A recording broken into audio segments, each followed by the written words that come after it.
D'accord. Donc, on se retrouve pour un nouvel épisode de From Zero to Coco. Aujourd'hui, c'est un peu spécial. On reçoit quelqu'un qui a été candidat pour le Rassemblement National et qui, au final, a switché, s'est rendu compte qu'il n'était pas vraiment sur ces positions-là et a évolué vers la gauche, voire même vers l'extrême gauche. Enfin, vous allez voir ça. Donc, on accueille aujourd'hui Aloïs. Aloïs, est-ce que tu m'entends ? Je t'entends très bien. Bonjour Paduring, bonjour à tous. Ok, parfait. Bon, bah, on va faire comme d'habitude, hein, on va faire un peu l'historique, d'où est-ce que tu viens, et puis comment t'en es venu à te politiser, comment t'en es venu donc toi à te politiser, même au niveau du Rassemblement National, quoi, même à te présenter pour le Rassemblement National, puis après, comment t'es devenu de gauche. Parle-nous un peu, je sais pas, de ton enfance, de ta famille, tout ça. Très bien. Bah alors, comme on en parlait en privé, comme je suis pas anonyme, hein, je m'appelle Aloïs, je peux même dire mon nom de famille, c'est Aloïs Garnier, donc je suis facilement retrouvable sur Internet forcément. Hein. Donc je vais pas forcément rentrer vraiment dans le détail de ma famille par respect pour eux, on va dire. Oui. Ah oui. Mais voilà, juste le contexte global pour que vous saisissiez un peu, c'est que globalement, je viens plutôt de la bourgeoisie catholique de province, on va dire. Ouais. Avec un petit twist quand même, c'est que je suis issu d'une famille donc recomposée. Et pendant ma toute petite enfance, jusqu'à mes 9-10 ans, on va dire, j'étais quand même dans un milieu très populaire. Et voilà, et famille monoparentale jusqu'à 10 ans. Donc avec ce petit twist quand même, et je pense que c'est important de le dire parce que ça, on va dire, en termes marxistes, ça a un peu nourri ma volonté de réconciliation de classe. Voilà. Donc je pense que c'est important de le dire. En plus, il y a une partie de ma famille qui est plutôt de gauche, voilà, et pas forcément très aisée. Donc, mais globalement, on peut dire que je suis. Donc en gros, ta famille, tu dis populaire, et le fait qu'ils aient divorcé, du coup, ça t'a paupérisé quoi encore plus, c'est ça ? En fait, si tu veux, du coup, je vais rentrer un peu plus dans le détail. En fait, je suis issu on va dire, moi, je suis né dans mes parents étaient de la classe moyenne inférieure, on va dire, voilà, des travailleurs. On vivait plutôt pas mal, mais bon, on n'était clairement pas des bourgeois. Il y a eu le divorce et ça a clairement paupérisé ma mère, donc on a vraiment été, vraiment classe populaire, euh, pas facile. Et après, ma mère s'est remariée avec quelqu'un que j'aime énormément, hein, pas de souci avec ça, mais qui, je pense pas qu'il m'entende, mais voilà, mais qui est quand même clairement à droite, qui a les moyens. Donc à partir de mes 10 ans, si tu veux, j'ai très bien vécu, il n'y avait pas de souci avec ça. Oui. Après, il n'y a pas de honte de toute façon à être de droite, hein, c'est pas un souci. Non, il n'y a aucune honte à être de droite, non. Ouais. Ok. Et donc du coup, bah t'as eu un peu les deux. T'as eu à la fois la galère et puis à la fois après un truc un peu plus facile. T'as eu des modèles du coup de droite. Je sais pas si tu veux en parler, peut-être pas. Mais est-ce que t'as eu d'autres modèles dans la famille ? Est-ce que tout le monde était, je sais pas, plutôt centriste, plutôt de droite, plutôt de gauche Non, en fait, du côté de mon beau-père, on est clairement à droite, et du côté de ma mère, on est plutôt à gauche. Sauf ma mère elle-même, mais sinon on est plutôt à gauche. Ok. Donc voilà, par exemple, mon grand-père qui est décédé depuis, hein, mais clairement c'était, on va dire, un mitterrandien classique, quoi. Bon, il n'a pas connu la NUPES, il n'a pas connu le wokisme, il est mort avant, mais c'est plutôt la gauche. Ouais, et d'ailleurs, j'ai l'impression quelque part de recommunier avec lui, si tu veux. Bon, je suis plus croyant, mais j'ai l'impression de retrouver aussi cette partie de ma famille, quoi. Ouais. Tu dis je suis plus croyant parce qu'avant t'étais plus croyant que ça. Alors ouais, exactement ça. Je pense que c'est aussi un phénomène assez important dans ma vie et ça a été assez lent, ça a été assez progressif. C'est que depuis mes 10 ans jusqu'à il y a peut-être 5 ans. Et ça a été très progressif, donc je ne saurais pas donner une date, mais ouais, pendant quasiment une quinzaine d'années, j'ai 29 ans aujourd'hui. Pendant une grosse dizaine d'années. Comment ? T'es jeune ? Oui, je suis assez jeune, oui, effectivement. Et donc effectivement, pendant une grosse dizaine d'années, j'étais très croyant. Quand j'étais en seconde, j'envisageais même d'être prêtre, tu vois. Donc voilà, j'étais vraiment très croyant. Et puis petit à petit, j'ai peut-être à l'aune de mes études scientifiques, de mes lectures, de mes réflexions personnelles, aussi la tronche en biais aussi. La tronche en biais, ça t'a... Qui m'a aidé, ouais, qui m'a aidé à la tronche en biais m'a pas mal aidé dans le YouTube game. Après, j'ai pas mal lu sur Dawkins et d'autres, mais la tronche en biais m'a aidé à me débarrasser un peu de certains de mes biais cognitifs, de certaines de mes angoisses, de me donner un angle de réflexion, tu vois. Tu parlais de qui? Tu parlais d'un auteur? Tu parlais de Richard Dawkins, c'est ça? Ouais, le biologiste anglais. Le gène égoïste, là, ça? Pour en finir avec Dieu, plutôt. Bah oui, il a bossé en biologie. Ses études biologiques, je sais pas, mais je suis pas assez calé en biologie pour te dire ça. Mais il a écrit un livre, c'est un militant athée, au-delà de son aspect scientifique, et il a écrit Pour en finir avec Dieu. Et bon, il n'y a pas que lui, mais il y a lui qui est un peu une référence. Tout n'est pas parfait dans ce qu'il a écrit, mais c'est un peu une référence. Ouais, ok. Non, mais c'est intéressant, tu vois, déjà ça, parce que t'as un parcours. On entend tout le temps, en fait, on est, je pense, bousillé un peu par de la propagande de droite qui nous explique que quand on commence à s'intéresser vraiment aux choses, on devient de droite. Et bon, là c'est pas la droite, c'est la religion, on parle. Mais c'est vrai que quand on s'intéresse vraiment à la science, ça nous rend rarement religieux en réalité. Et pourtant, on nous dit l'inverse. Souvent, quand t'écoutes, là, je me suis tapé pas mal de Julien Rochdy pour faire mes vidéos dessus. En gros, c'est ce qu'il te dit. En gros, quand t'es jeune, t'as un gogol, t'es de gauche, et puis dès que tu t'intéresses aux choses, tu deviens de droite. Moi, je trouve pas que ce soit vraiment la réalité, quoi. Non, en fait, oui, il y a deux choses. Et la première, c'est qu'effectivement, je suis tout à fait d'accord avec toi. Et il y a une statistique qui montre que les scientifiques aux États-Unis sont à 95% athées ou agnostiques. Dans un pays, aux États-Unis, qui est quand même très marqué, plus marqué que la France, par la religion. Donc, tu vois, c'est quand même important. Et la deuxième chose, elle m'a sorti de la tête, mais je voulais dire un truc. Je vais rebondir là-dessus, mais je me souviens plus. Peut-être que ça me revient. Donc, du coup, au niveau religion, du coup, ouais, t'étais très religieux jusqu'à il y a encore 5 ans. C'était quoi ta religion? C'était catholique? Oui, c'était catholique. Oui, et j'ai retrouvé ce que je voulais dire aussi. C'est qu'en fait, je pense que quand on dit quand on est de gauche quand on est jeune, et puis quand on vieillit, on devient de droite. Je pense que ce que les gens oublient, c'est que c'est pas une question de connaissance, le vote, le positionnement politique, c'est moins une question de connaissance, une question d'intérêt en fait. Et que quand on vieillit, on prend un peu de patrimoine, et donc on a un peu plus, on prend de l'âge, et on a un peu plus tendance à être conservateur. Mais ça, c'est une question d'intérêt personnel. C'est pas une question de mieux connaître ou pas le. Mais c'est intéressant ce que tu dis, c'est évident en fait tu prends deux ouvriers, tu prends un ouvrier qui a 60 ans, qui a profité un petit peu, quand il avait 30 ans, l'immobilier était pas cher, il s'est acheté sa maison, voire il s'est acheté un locatif en plus, forcément le mec il est ouvrier, mais il a 60 ans, et il va peut-être voter Rassemblement National, parce qu'en fait le Rassemblement National va dire qu'il est pour des avantages fiscaux ou des trucs comme ça, et c'est pas parce qu'il est plus intelligent quand il en avait 30 en fait. C'est parce qu'il a des intérêts par rapport à ça. On lui jette pas la pierre, en fait, c'est presque normal, quoi. Sauf qu'en fait, l'ouvrier qui a 30 ans, lui, il a pas son appartement ou sa maison, il a absolument pas de locatif à côté, et là, du coup, lui, il va peut-être plutôt voter à gauche, quoi. Ouais, totalement. Donc, totalement. Du coup, ouais, toi, t'as commencé à te politiser quand? Je sais pas si ça a un rapport avec tes études. Est-ce que t'as commencé tes études avant de te politiser? Enfin, parle-nous un peu de tout ça. Alors en fait, politiser dans le sens être très intéressé par la politique, je l'ai toujours été. D'accord. C'est vraiment un sujet qui me passionne. Par contre, politiser au sens de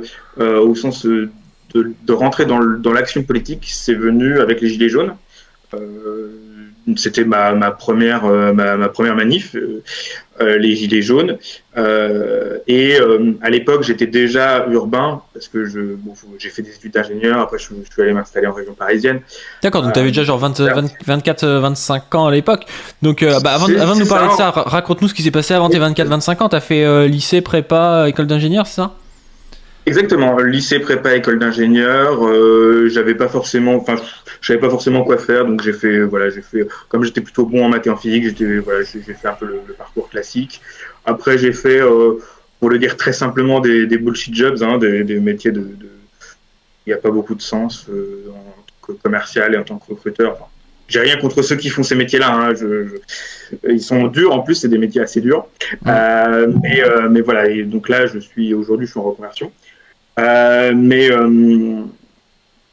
voilà, tout ça pour dire que je me suis urbanisé. Hein. J'ai quitté ma Bourgogne natale, mon village de 100 habitants, pour aller m'installer en région parisienne, effectivement. Et je pense d'ailleurs que ça a joué dans mon engagement auprès des Gilets jaunes, parce que si tu veux, moi, habitant assez proche de Paris, j'ai pas de voiture, donc forcément la taxe carbone, ça m'a pas forcément touché personnellement, hein, clairement. Mais c'est la France que je connais un petit peu, je vois quelle population c'est, j'avais envie d'être en soutien. J'étais déjà très critique à l'égard de Macron, on va dire, dès 2017. Oui. Donc voilà, je trouvais ça important de soutenir, et donc c'était on va dire, mon premier vrai engagement politique, même si en fait j'ai manifesté 3 fois, quoi. C'est pas non plus un gros engagement politique. Non, c'est sûr, mais ça t'a peut-être fait amener du concret un peu, parce que tu avais peut-être un rapport plus de spectateur à la politique, de ce que je comprends. Exactement. Jusque-là, j'étais très spectateur, et absolument. Jusqu'à-là, tu votais quand même aux élections, t'étais pas non plus... Oui, totalement. Tu votais quand même. Oui. Ok. Parce qu'après, tu vas te découvrir de droite, mais à l'époque, je sais pas si c'est personnel, mais tu votais plutôt à droite, tu votais plutôt au centre, à gauche. Enfin, tu disais que t'aimais pas Macron. J'ai toujours voté très à droite. D'accord. Je me souviens plus exactement de mes votes réguliers, enfin précis, mais j'ai dû commencer à voter en 2012, et à l'époque, je devais déjà voter Marine Le Pen. Ouais. Il me semble qu'en 2012, j'ai voté Marine Le Pen. Et après, en 2017, j'ai voté Dupont-Aignan. Et on va arriver justement à mon premier engagement politique. Mais ouais, j'ai toujours été, si tu veux, j'ai toujours eu, comme je le disais un peu en intro, cette réconciliation de classe, plutôt que que de rentrer dans la lutte des classes. Je le dis en termes marxistes à l'époque, je le formulais pas forcément comme ça, oui. Mais j'avais un peu cette vision des choses-là. Et puis, j'ai toujours eu, je t'ai parlé de mes boussoles idéologiques, que je peux peut-être détailler maintenant, si c'est peut-être le moment. C'est la question sociale, justement. C'est le fait que j'ai toujours eu quand même un penchant social. Finalement, je me suis longtemps considéré comme un gaulliste social, dans le sens où j'étais pas très pour le libéralisme économique, mais j'étais quand même méfiant, je dirais, envers l'histoire de la gauche, on va dire, et envers l'histoire de l'extrême gauche. J'étais quand même assez méfiant. Oui, donc un peu une troisième voie, gaulliste, machin. Exactement, la troisième voie gaulliste. Alors, le terme troisième voie, c'est vrai qu'il est ambigu, parce qu'il désigne à la fois la volonté gaulienne ou gaulliste, et en même temps, ça fait aussi référence à des mouvements fascistes qui veulent. Donc, mais plutôt troisième voie côté gaulliste, en fait. Moi, je le voyais comme ça. Oui. Ça, on a bien compris, ouais. Bah ouais, mais puis en même temps, quand on voit ton parcours, c'est assez, ça me paraît assez logique. Je connais plein de gens comme toi. Quand on est d'une famille un peu populaire, comme tu dis, qu'on arrive à faire des belles études, qu'on arrive à décrocher des boulots, on a en nous quand même cette croyance en la méritocratie, qui est quand même un biais du survivant, parce que je veux dire, il y a plein de gens qui sont partis comme toi des classes populaires et qui seront jamais ingénieurs, qui n'auront jamais, je sais pas combien tu touches de salaire, tu vois, mais qui ont quand même une situation correcte, quoi. Et donc ça me choque pas, en fait, ce que tu racontes, quoi. Mais t'es pas pour autant un ultra libéral, mais ce côté un peu droite sociale, parce que tu viens d'une famille populaire, donc t'es pas un ultra libéral qui veut financiariser les villages de Bourgogne, mais à la fois t'es pas non plus d'extrême gauche. Je trouve ça cohérent, quoi. Oui, exactement. Tu m'ôtes un peu les mots de la bouche, si tu veux. Tout est cohérent dans le sens où je croyais en la méritocratie. Et puis, au fur et à mesure où j'ai réfléchi, je pense que le fait de devenir athée aussi, ça m'aide à avoir une vision beaucoup plus matérialiste et beaucoup plus déterministe des choses. Et tu t'aperçois que la notion de mérite, elle est très relative, voire clairement discutable, quoi. Ouais. Donc voilà, sur ce sujet, c'est effectivement mon parcours. Ouais, je vois. Et du coup, t'as dit que t'avais un premier engagement politique, donc après après les Gilets jaunes. Et c'était quoi cet engagement? C'était Debout la France. Je me suis dit que justement, comme je me considérais comme gaulliste social, comme je voulais aussi combattre, on va dire, j'étais très anti-Union européenne. Je voulais, voilà, je trouvais que Dupont-Aignan représentait le meilleur, la meilleure adéquation avec mes idées, on va dire. Voilà. C'est intéressant, je trouve, parce qu'en plus, on voit aussi quelque chose qui est classique chez les ingénieurs, notamment chez des gens en fait qui ont des professions intellectuelles et qui n'ont pas, pas des énormes besoins matériels directs. Je trouve que c'est de survaloriser des combats qui sont des combats intellectuels, idéologiques. Je veux dire, ça a de l'importance, l'UE, être athée, la religion et tout, mais ça reste des combats idéologiques, tu vois. C'est pas, je veux dire, lutter contre lutter pour la retraite ou contre les violences policières, c'est un combat que tu ressens dans ton corps directement, je pense, quand t'es concerné. Alors que lutter contre l'Union européenne ou contre la religion chrétienne, c'est plus des combats un peu plus idéologiques, quoi. Je trouve que ça a aussi un rapport.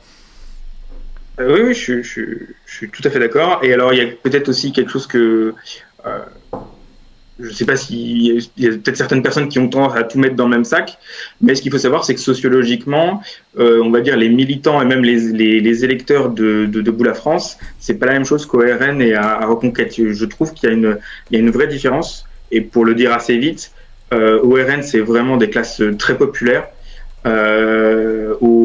Chez Zemmour, ça va être la petite bourgeoisie, hein, très clairement. Et même si au moment où Zemmour apparaît, moi, j'ai quitté ce milieu-là, donc voilà, je dis ça au conditionnel.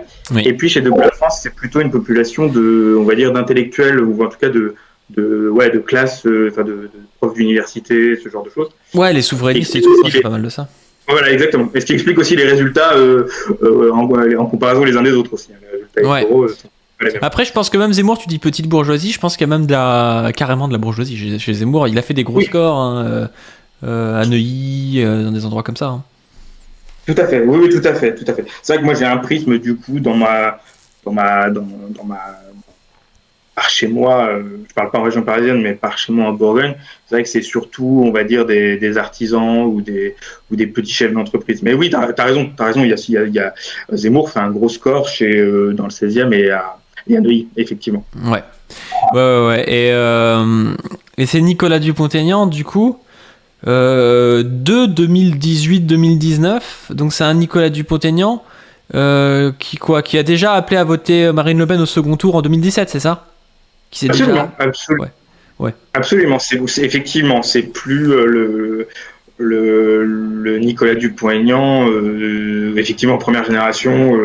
Non, effectivement, il y a bien la campagne de 2017 qui est passée. Il est plus droitier, quoi, on va dire. Oui, c'est ça, plus droitier. Effectivement, mais pas encore complotiste, parce qu'on verra que la question du complotisme va être très importante. Ouais. Je spoil un peu pour nos auditeurs. Non, mais c'est sûr. Et, mais effectivement, c'est Nicolas Dupont-Aignan un peu plus droitier, mais je ne lui en tenais pas forcément rigueur. Je trouve que c'était même plutôt courageux à l'époque, de s'être élevé contre Macron, d'être allé au bout de ses idées. Et puis, voilà, il y avait aussi, et à l'époque de 2017, il y avait aussi la ligne Philippot au sein du FN qui jouait un peu. Mais effectivement, j'adhère à Debout la France fin 2019, donc dans la période juste avant le Covid. Ouais.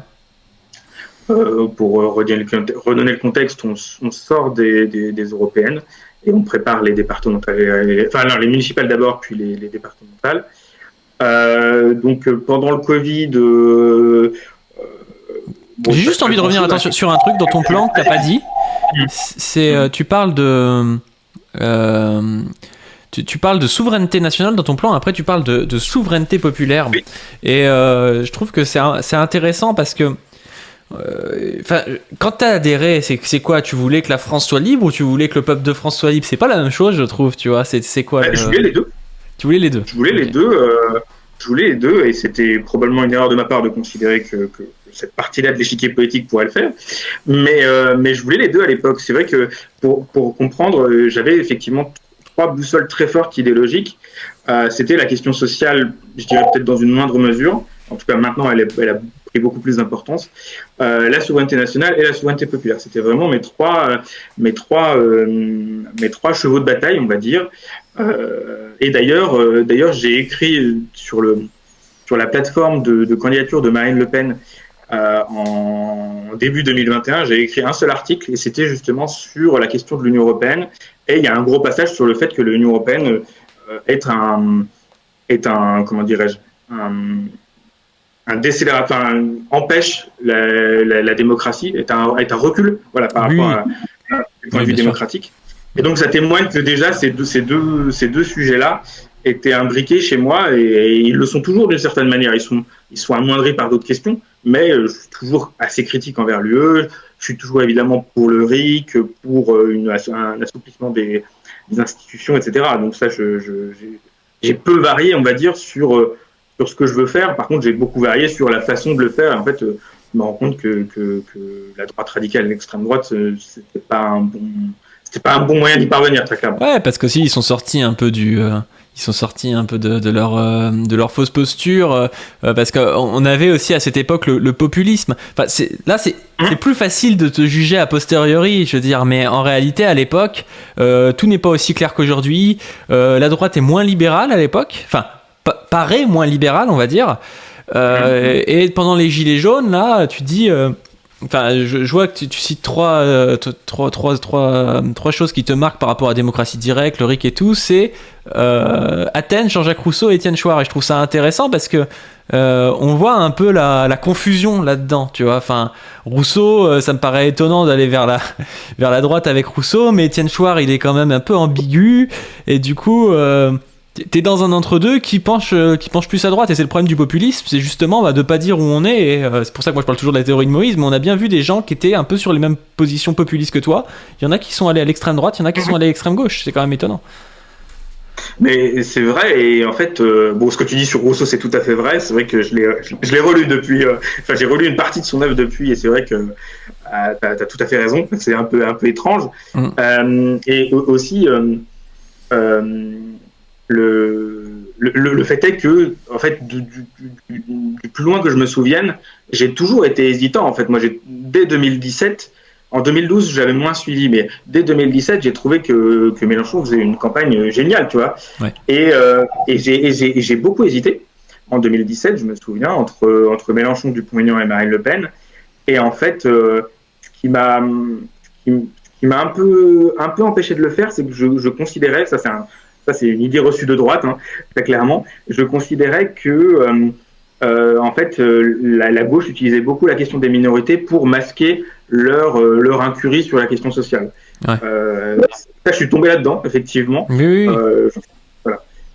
Et c'est un argument de la droite dite sociale qui, pour décrédibiliser la gauche, quoi. Qui est beaucoup moins sociale que la gauche, en plus, que c'est un peu ridicule, quoi. Ouais. Bah effectivement, quand tu vois les votes à l'Assemblée là depuis 2022, là je veux dire, c'était clair avant, mais là ça devient limpide, quoi. Enfin, ça on est tout à fait d'accord. Bah ouais. Non, mais ça, c'est sûr que tout ça s'éclaircit. Hein. Qu'est-ce qu'il y a d'autre ? Je voulais dire un truc par rapport à ça, je crois.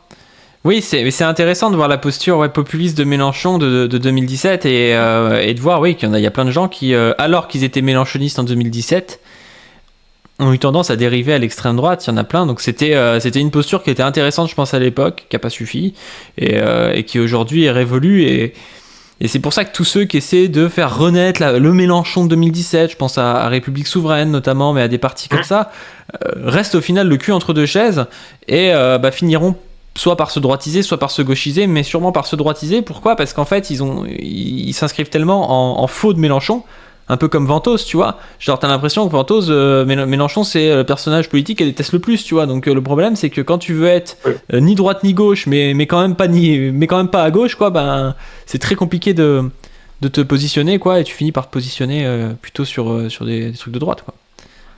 Je suis tout à fait d'accord. Tu sais,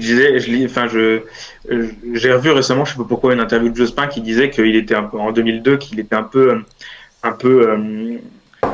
dégoûté des électeurs de gauche qui avaient et si tu veux, qui avaient pinaillé pour ne pas voter Jospin au premier tour et qui se sont réfugiés dans les bras de Chirac. J'ai un peu l'impression que alors avec toutes les différences qu'il y a, mais que c'est un peu ça chez les rouges-bruns, c'est que on pinaille sur le vote Mélenchon parce qu'on n'est pas d'accord sur 2-3 trucs qui sont parfois secondaires, voire parfois très secondaires, pour aller se jeter dans les bras de Le Pen au second tour, quoi. C'est ça. Voilà, c'est un processus politique un peu bizarre, quoi, je trouve. Ouais, non, mais t'as raison. Et il y en a qui disent demande-lui pourquoi il était raciste, mais moi j'aimerais bien te poser la question parce que moi je ne suis pas persuadé, je vais peut-être choquer des gens, je suis pas persuadé que quelqu'un qui va chez Nicolas Dupont-Aignan soit quelqu'un de foncièrement raciste et qui se pense raciste en tout cas. Je pense qu'il y a des inconscients racistes, des choses comme ça, ça c'est certain. Mais je veux dire, t'avais le choix quand même entre aller chez Le Pen et chez Dupont-Aignan. T'es allé chez Dupont-Aignan et puis t'avais après le choix d'aller chez Zemmour. Enfin, je veux dire, raconte-nous tout ça. Peut-être que t'étais un énorme raciste, j'en sais rien, mais.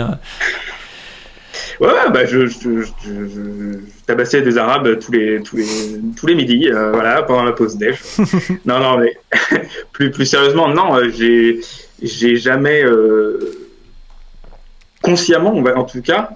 Même si maintenant j'ai conscience de l'avoir validé inconsciemment par mon parcours politique, tu vois, ça j'en ai conscience. Mais à l'époque, j'avais pas du tout de. Enfin, je ne voulais pas juger les individus sur leur couleur de peau. J'ai toujours été. Après, j'avais un raisonnement plutôt culturel, on va dire, ça, j'ai pu penser, l'histoire de l'huile et du vinaigre de Gaulle, ça, j'ai pu adhérer dans une certaine mesure à ce genre de discours-là, sur des incompatibilités, mais plutôt des incompatibilités de culture que des incompatibilités de couleur de peau. J'ai jamais. Et c'est ça que les droitards comprennent pas, en fait, et que beaucoup de gens comprennent pas, c'est qu'aujourd'hui, le racisme, c'est beaucoup plus un racisme, comme tu dis, culturel, que des gens qui sont là à mesurer les chromosomes des autres et à dire c'est génétique. En réalité, il y a des racistes génétiques, premier degré de couleur de peau, il y en a, genre Conversano et tout, mais ça représente et ça représentera toujours, je pense, en France, dans les prochaines décennies, un racisme extrêmement minoritaire. La réalité, c'est que le racisme aujourd'hui, c'est le discours un peu sur l'incompatibilité des populations maghrébines, de l'islam avec la France, je sais pas quoi, c'est pas la même culture. C'est ça le racisme aujourd'hui en réalité. Et le problème, c'est que les gens, certains droitards, certains rouges-bruns, ils vont dire non, mais c'est pas raciste parce que les mecs sont pas en train de mesurer les nez des gens. Ouais, d'accord, mais en fait, ça, c'est pas ça le racisme, quoi. Absolument.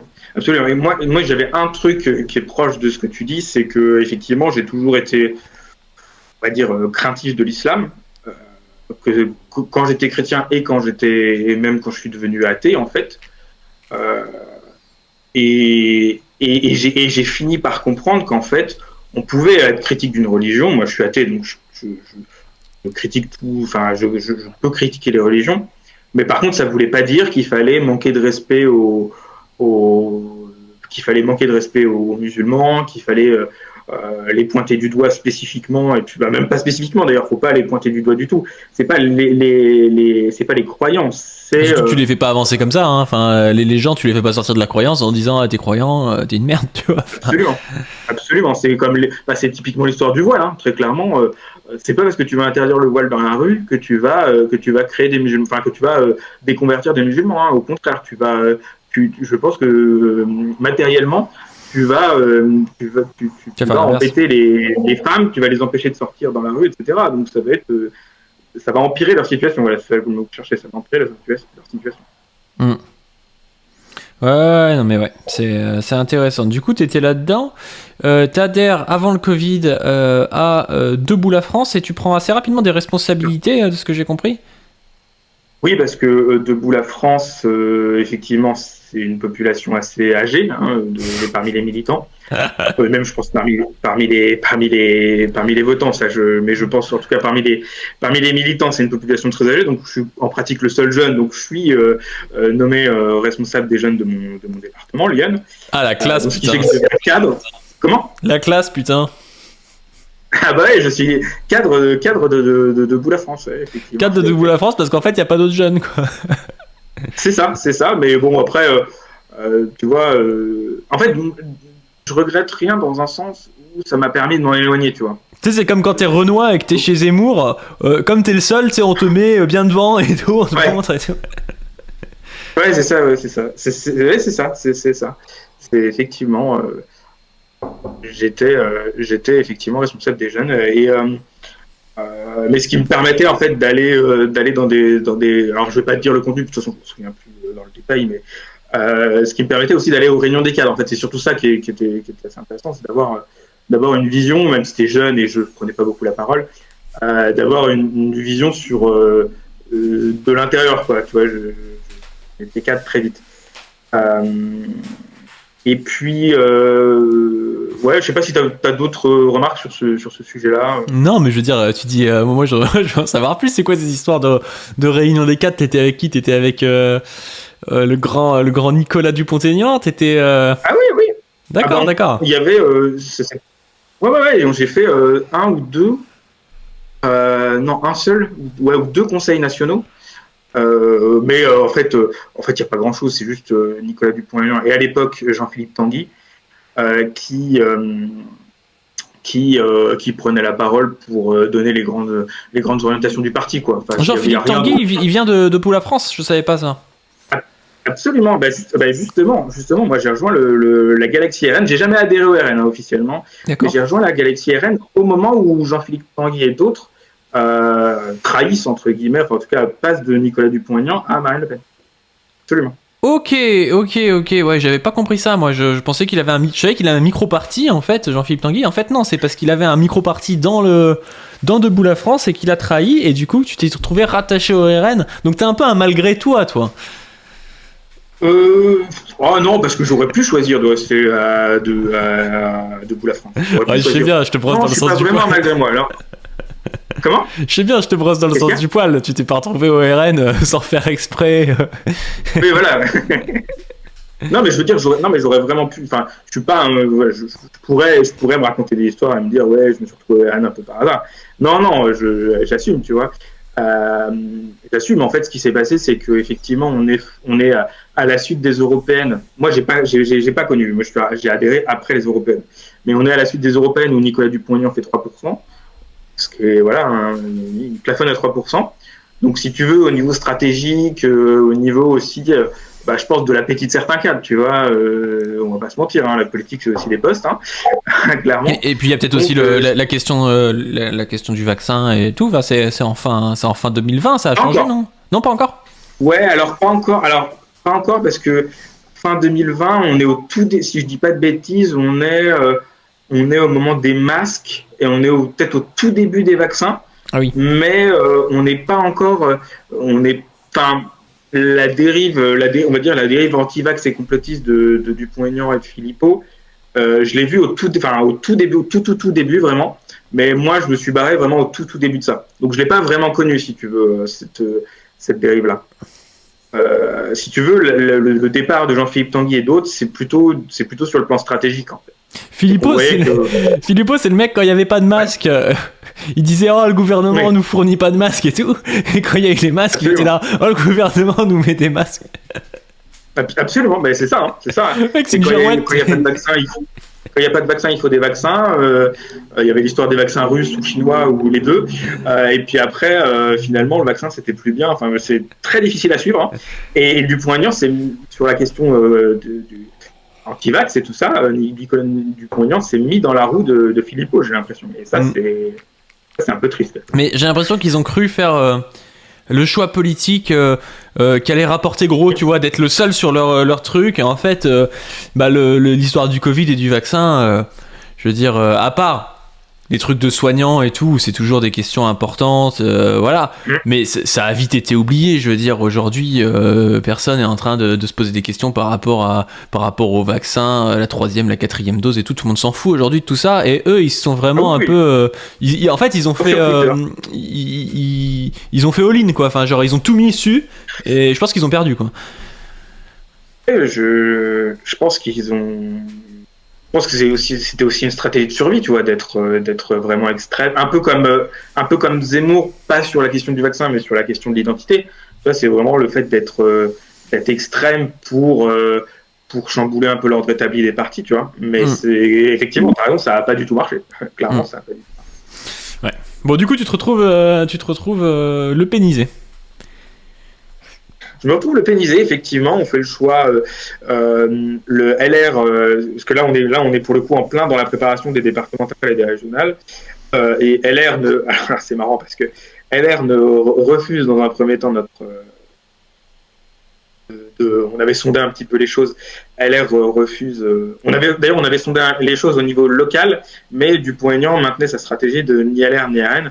Donc on avait, officieusement, on avait sondé un petit peu les choses pour s'allier avec LR. Ils n'ont pas voulu. C'était peut-être un peu trop tôt pour eux, mais ils n'ont pas voulu. Donc, et on a vu en parallèle que Jean-Philippe Tanguy et d'autres allaient rejoindre la galaxie RN. Et donc, à l'unanimité -1, la section de Lyon a décidé de partir avec Jean-Philippe Tanguy, effectivement, et de quitter Debout la France, effectivement. Et donc, je me retrouve de fait rattaché au RN. Je précise que j'ai jamais pris ma carte au RN, j'ai jamais de carte RN. Okay. Mais on se retrouve, dans le cadre des élections, on va dire, dans cette galaxie-là, et ce qui les a un peu arrangés, parce que le RN, ça c'est de notoriété publique, a toujours du mal à trouver des candidats pour ce type d'élection. Et si possible, des candidats qui ne traitent pas Taubira de singe, tu vois. Je caricature un peu, mais à peine. C'est sûr, ils vont toujours écarter un mec, alors que, tu sais, une recherche sur son Facebook de 2 heures te permettait de te dire qu'il fallait pas mettre, le mettre comme candidat, les gars, tu vois. C'est ça. Mais oui, ils ont beaucoup de mal à trouver des candidats, on va dire, un petit peu sérieux, entre guillemets, tu vois. Et d'ailleurs, ça s'est vu même aux législatives d'après, en 2022, le RN, alors pas forcément sur la question du racisme, mais sur, il y avait plein de candidats, plein de vidéos de candidats sur les France 3 régions, où ils savaient pas répondre aux questions des journalistes. Enfin, les candidats RN, c'est assez marrant, quoi. Mais là, j'étais pas trop dans ce cas-là. Les gens avec qui j'étais savaient plutôt bien répondre aux journalistes. Tu vois, il y a pas eu de dinguerie, tu vois. Ouais. Mais du coup, dans le chat, les gens disaient, mais ça te gênait pas de traîner avec des gus pareils, parce que c'est vrai que du coup, tu dis les candidats RN, ils sont racistes et tout, et tu te retrouvais avec des gars, du coup, qui étaient clairement problématiques, quoi, pour le coup. Hein. Justement, non. En fait, j'ai vu très peu de comportements problématiques. Très peu. Jusqu'à la fin de la campagne, jusqu'au tract, on va en parler. Mais on va dire jusqu'au tract, j'ai vu, qui était plutôt à la fin de la campagne, si j'ai bonne mémoire, j'ai vu assez peu de comportements problématiques, voire très peu, pour plusieurs raisons. La première, c'est que il y avait encore des semi-restrictions. La campagne des départementales s'est faite avec des semi-restrictions, donc on se voyait beaucoup moins, on faisait beaucoup plus par Skype. Je pense que ça a joué aussi. On a fait très très peu de meetings, on a collé des affiches et mais si tu veux, on a eu très peu de discussions sur le fond des programmes. D'ailleurs, ça m'a un peu frustré quelque part, mais parce que moi j'aime bien le fond, j'aime bien les idées et tout ça. Donc ça, c'est la première chose. La deuxième chose, c'est que y avait des candidats. Il y avait notamment une candidate dans mon département qui était d'origine probablement maghrébine. J'ai pas beaucoup pu parler avec elle, mais donc si tu veux, ça limite aussi les blagues qui peuvent se faire ou les trucs un peu débiles ou au-delà des blagues qui peuvent se faire, ça limite beaucoup. Et puis la troisième chose, c'est que j'étais, on va dire aussi. Je restais avec des gens qui venaient de Debout la France. Ah oui, donc en fait, t'avais pas trop changé de milieu, en fait. Non, c'est ça. Ben non, parce qu'en fait, d'ailleurs, j'ai toujours, même si j'ai beaucoup évolué, je suis en désaccord politique avec eux. Les deux personnes qui m'ont accompagné depuis Debout la France, c'est des gens ils diront jamais ça l'arabe, tu vois. Enfin, c'est pas des gens comme ça. Non, mais tu vois, je caricature. Oui, je viens de caricature, mais dans le chat, ils sont en sueur, tu sais. Non, mais genre, tu sais, le racisme, en fait, c'est dire ça l'arabe et ratonner un mec, limite, tu vois. Comment le racisme, c'est genre dire ça l'arabe et puis ratonner un mec, quoi. Non, mais je suis d'accord. Non, mais attends. Non, mais oui, non, mais à l'époque, si tu veux, je pensais que le racisme commençait à ça. Ben oui, Maintenant, j'ai un peu évolué sur ces sujets-là, tu vois. Bien sûr. Je suis d'accord que dans le chat, peut-être qu'ils comprennent pas des fois que je me mets à la place de mon ancien moi, tu vois. Mais évidemment, non, évidemment, mais bien sûr. Non, mais voilà, pour que les choses soient claires. Mais en tout cas, si tu veux, c'est des gens qui sont pas racistes au sens vraiment primaire du terme, quoi. Ouais, je sais pas comment le dire mieux que ça, mais voilà. Et ben, tu vois aussi, là, on peut en vouloir à une partie je dirais, du centre gauche, qui a tellement fétichisé le fascisme comme un truc extrême. En fait, il y a eu une dynamique à un moment donné où on associait presque un type qui parlait de souveraineté, un mec comme Dupont-Aignan, à des mecs qui sont des néo-nazis, tu vois. Et le problème, c'est que les mecs qui sont des néo-nazis, bon, aujourd'hui on en voit de plus en plus, mais on n'en voit pas souvent en fait. Et donc du coup, ça permet aux mecs comme Dupont-Aignan de se laver les mains et de dire, bah non, regardez, moi on me traite de fasciste, de néo-nazi, mais je suis pas fasciste, je suis pas néo-nazi, parce que Dupont-Aignan n'est pas fasciste et néo-nazi, tu vois. Et donc du coup, ça a peut-être été un truc qui est à court terme qui a fonctionné, parce que ça a permis en fait de cancel ces mecs-là pendant longtemps du jeu politique. Mais à long terme, ça a permis de dire, bah regardez, on nous traite de fachos, alors qu'en fait, je suis pas vraiment un facho, moi je veux réimmigrer les Arabes, mais pas parce qu'ils sont Arabes, mais parce qu'en fait, ils se comportent comme des Arabes et qu'ils sont musulmans et que ça va pas avec la France, tu vois, c'est un peu ça le discours. Ouais. C'est pas parce que génétiquement c'est des Arabes, mais c'est parce que bon, la culture, voilà, c'est pas top, mais bon, en réalité, les mecs veulent quand même réimmigrer, tu vois. Et c'est un peu ce qu'est en train de faire aussi la droite avec les woke, c'est-à-dire que ils sont en train de te dire que toute la gauche est des woke, pour la cancel culture, je sais pas quoi. En réalité, les woke c'est extrêmement rare si ça existe, tu vois. Et peut-être que dans quelques années, nous on va arriver à tirer notre épingle du jeu en disant non mais regardez, c'est ridicule. Nous on a un discours qui est clair, qui est construit, et on nous traite comme si on voulait pas parler et qu'on avait un avis un peu ce qu'on voit dans les vidéos psychodéliques de woke australien, tu vois. Mais je pense que cette dynamique d'avoir tout associé au fascisme a permis aussi à des mecs qui sont racistes, mais qui sont racistes culturels, qui sont racistes un peu plus fins, on va dire, de se laver les mains en disant regardez, moi je suis pas nazi. Bah ouais, ils sont pas nazis, mais ils sont quand même problématiques, tu vois. Ouais, je suis assez d'accord avec ça, effectivement. Parce que c'est le grand truc, ça, des mecs de droite de dire ah ouais, non, mais on nous traite de facho alors qu'on n'est pas vraiment facho, on n'est pas comme Mussolini. Bah ouais, mais mec, bon, y a pas besoin d'être comme Mussolini pour être d'extrême droite. Mais c'est vrai que le terme, des fois, fascisme est peut-être mal trouvé pour ça, ou c'est peut-être un peu trop large. Ou... Ça, c'est quelque chose aussi que j'avais pas intégré à l'époque, mais maintenant, c'est en fait, la droite et la gauche, c'est pas des choses qui sont gravées dans le marbre. La droite et la gauche de 1930, c'est pas la même chose que la droite et la gauche d'aujourd'hui, et c'est pas la même qu'au moment de la Révolution française. Bien sûr. Les lignes de partage évoluent en fait. Et effectivement, aujourd'hui, quelqu'un qui était d'extrême droite dans les années 30, aujourd'hui, il est vraiment à la droite de Zemmour, quoi.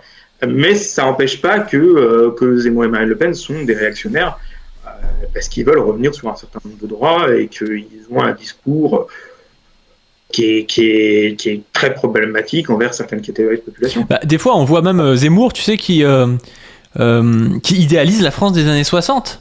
Et limite, il pourrait parler, tu sais, des communistes des années 60 en disant regardez, je suis comme eux, sauf que sur certaines propositions, les communistes des années 60, ils étaient pas comme aujourd'hui, et puis au final, leur avis, si on le transpose aujourd'hui, c'est un avis plutôt de droite, quoi. Et puis tu vois, sur un sujet qui a aussi beaucoup joué, là je spoil encore sur ma transition, on va dire, qui est l'écologie. Forcément, dans les années 60, les communistes, si tu veux, le fait de réduire un peu la production pour au nom de la préservation de la planète et donc on va dire du long terme, forcément, ils ne l'avaient pas intégré, ça. Donc, oui, effectivement, je suis d'accord, les lignes de partage évoluent grandement, quoi. Au fur et à mesure qu'on a une compréhension différente du monde, quoi. Et au fur et à mesure que les avancées sociales adviennent.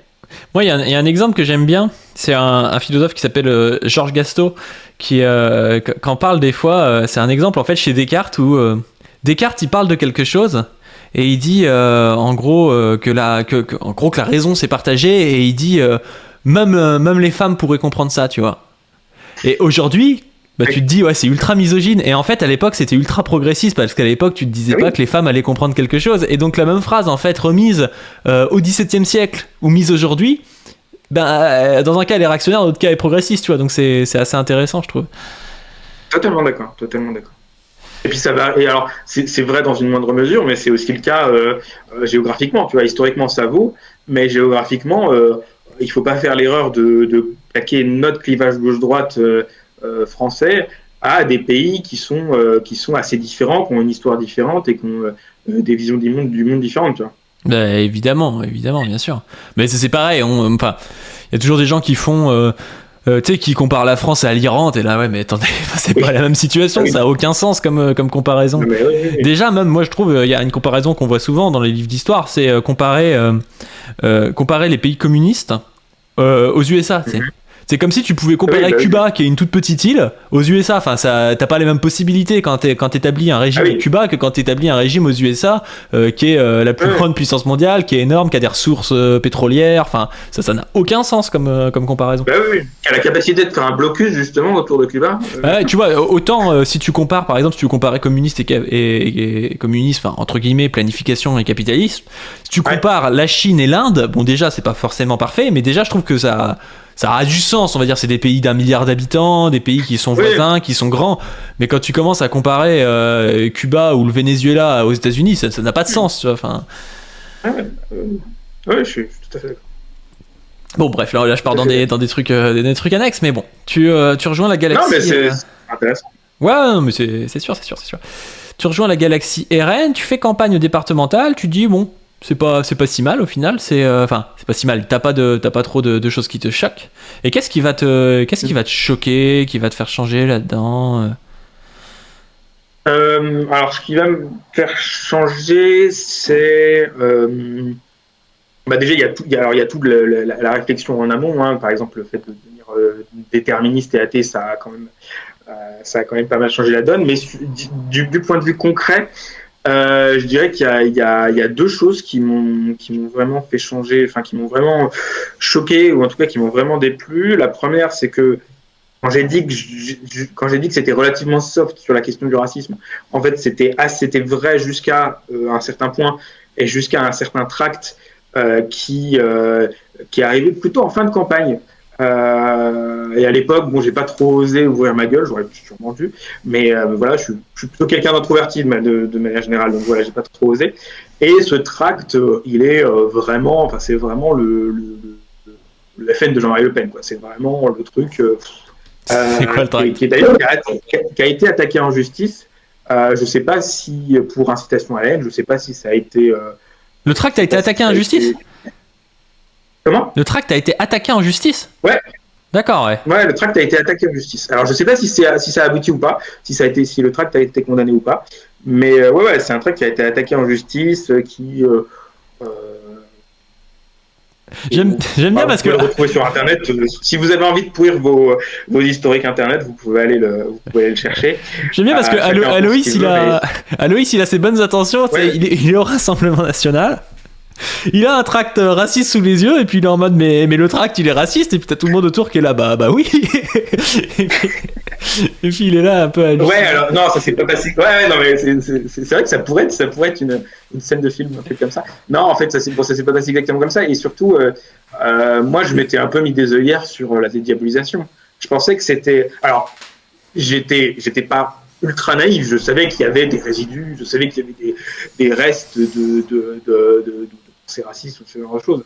Mais je pensais quand même que le RN parlait d'autres sujets, qu'ils avaient mis un petit peu d'eau dans leur vin. Je m'étais mis peut-être un peu des œillères sur la dédiabolisation, sur la réalité de la dédiabolisation. Si tu veux, le tract m'a fait regoûter à la réalité des choses. Hein.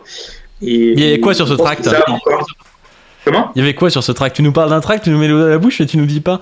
Ouais, le tract, en fait, je m'en souviens plus dans le détail, mais je peux les chercher sur Internet.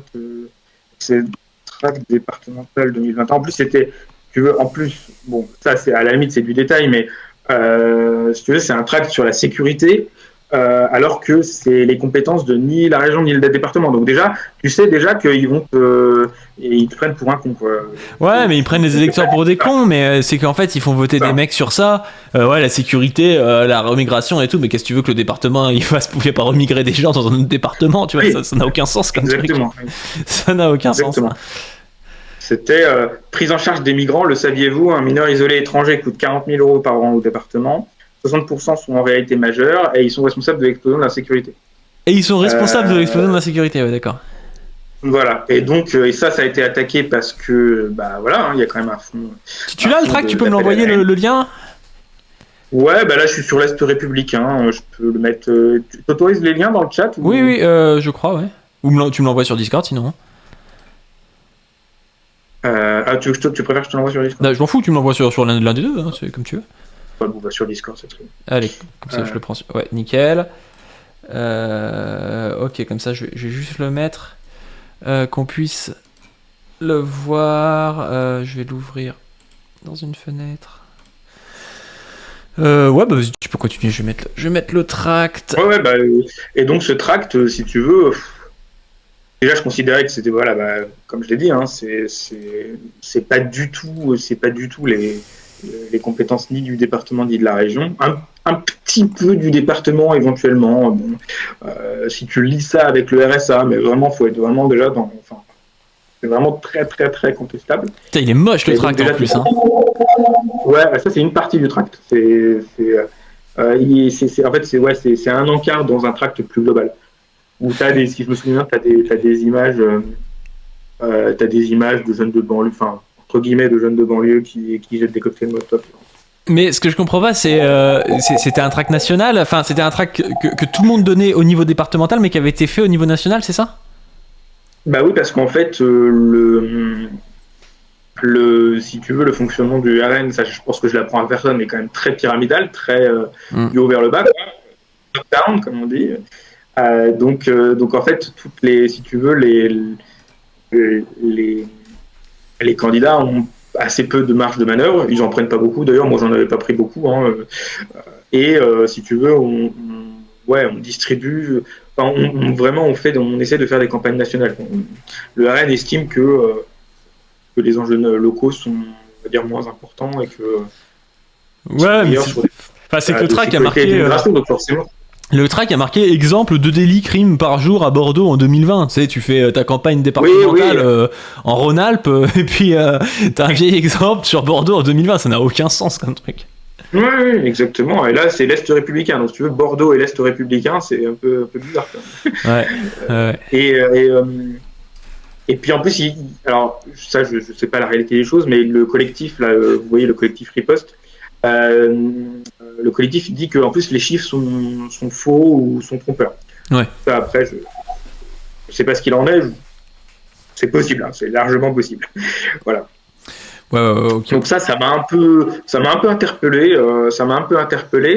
Et puis la deuxième chose qui m'a interpellé, c'est la question on va dire, des pseudosciences et des théories complotistes. Ouais.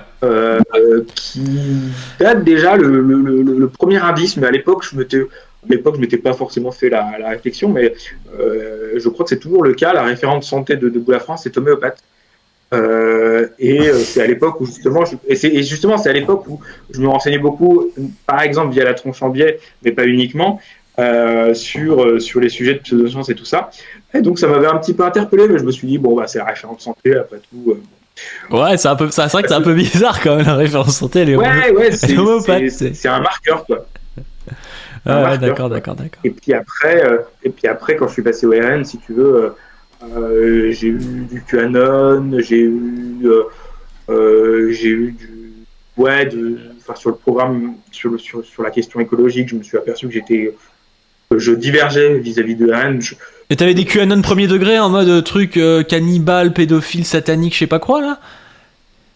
Bah, j'avais des gens, alors on n'est pas allé jusqu'à parler de pédophilie ou de cannibalisme, mais j'ai des gens qui étaient dans des, qui relayaient en tout cas des articles un peu complotistes et qui étaient dans des boucles Telegram de QAnon. D'accord, ouais. Ouais. Bon, après, ça m'étonne pas, hein, mais ouais, ok. Et donc, du coup, Ouais, toi, vu que t'étais un peu formé là-dessus avec, avec la tronche en biais et des gens comme ça, bah, ça t'a permis de prendre la c'est distance, ça. quoi. Et puis je parle beaucoup de la tronche en biais parce que c'est un référentiel YouTube, mais même avant ça, si tu veux, je suis ingénieur de formation. Mon école d'ingénieur, il faut savoir qu'elle était très tournée sur la physique théorique, hein. Donc, si tu veux, j'ai aussi des notions par moi-même, et puis par mes études de sciences et d'épistémologie. Si tu veux, je suis pas Ouais. non plus, voilà. Et ce genre de théorie du complot, ça m'a jamais vraiment attiré. Ça m'a toujours paru vraiment un peu, voilà, avec un rapport conflictuel à la réalité, on va dire. Ouais. Donc, Tu parles aussi des enjeux climatiques qui t'ont oui, c'est ça. C'est qui que, t'ont fait changer. ouais, pardon, vas-y. Bah, vas-y. Ouais, donc ouais, c'est ce que je disais effectivement avant qu'on parle de QAnon, c'est que mon rapport à l'écologie, c'est un peu à ce moment-là que j'ai commencé à diverger du RN sur les questions écologiques. J'avais pas conscience il y a encore, je dirais, au moment de ma candidature et un peu avant, il y a 3-4 ans, j'ai jamais remis en cause le réchauffement climatique anthropique, mais j'avais pas conscience si tu veux, des implications terribles sur les sociétés humaines. Ça, j'en avais pas conscience et je me suis un peu formé à ça via la lecture du GIEC, ce genre de choses.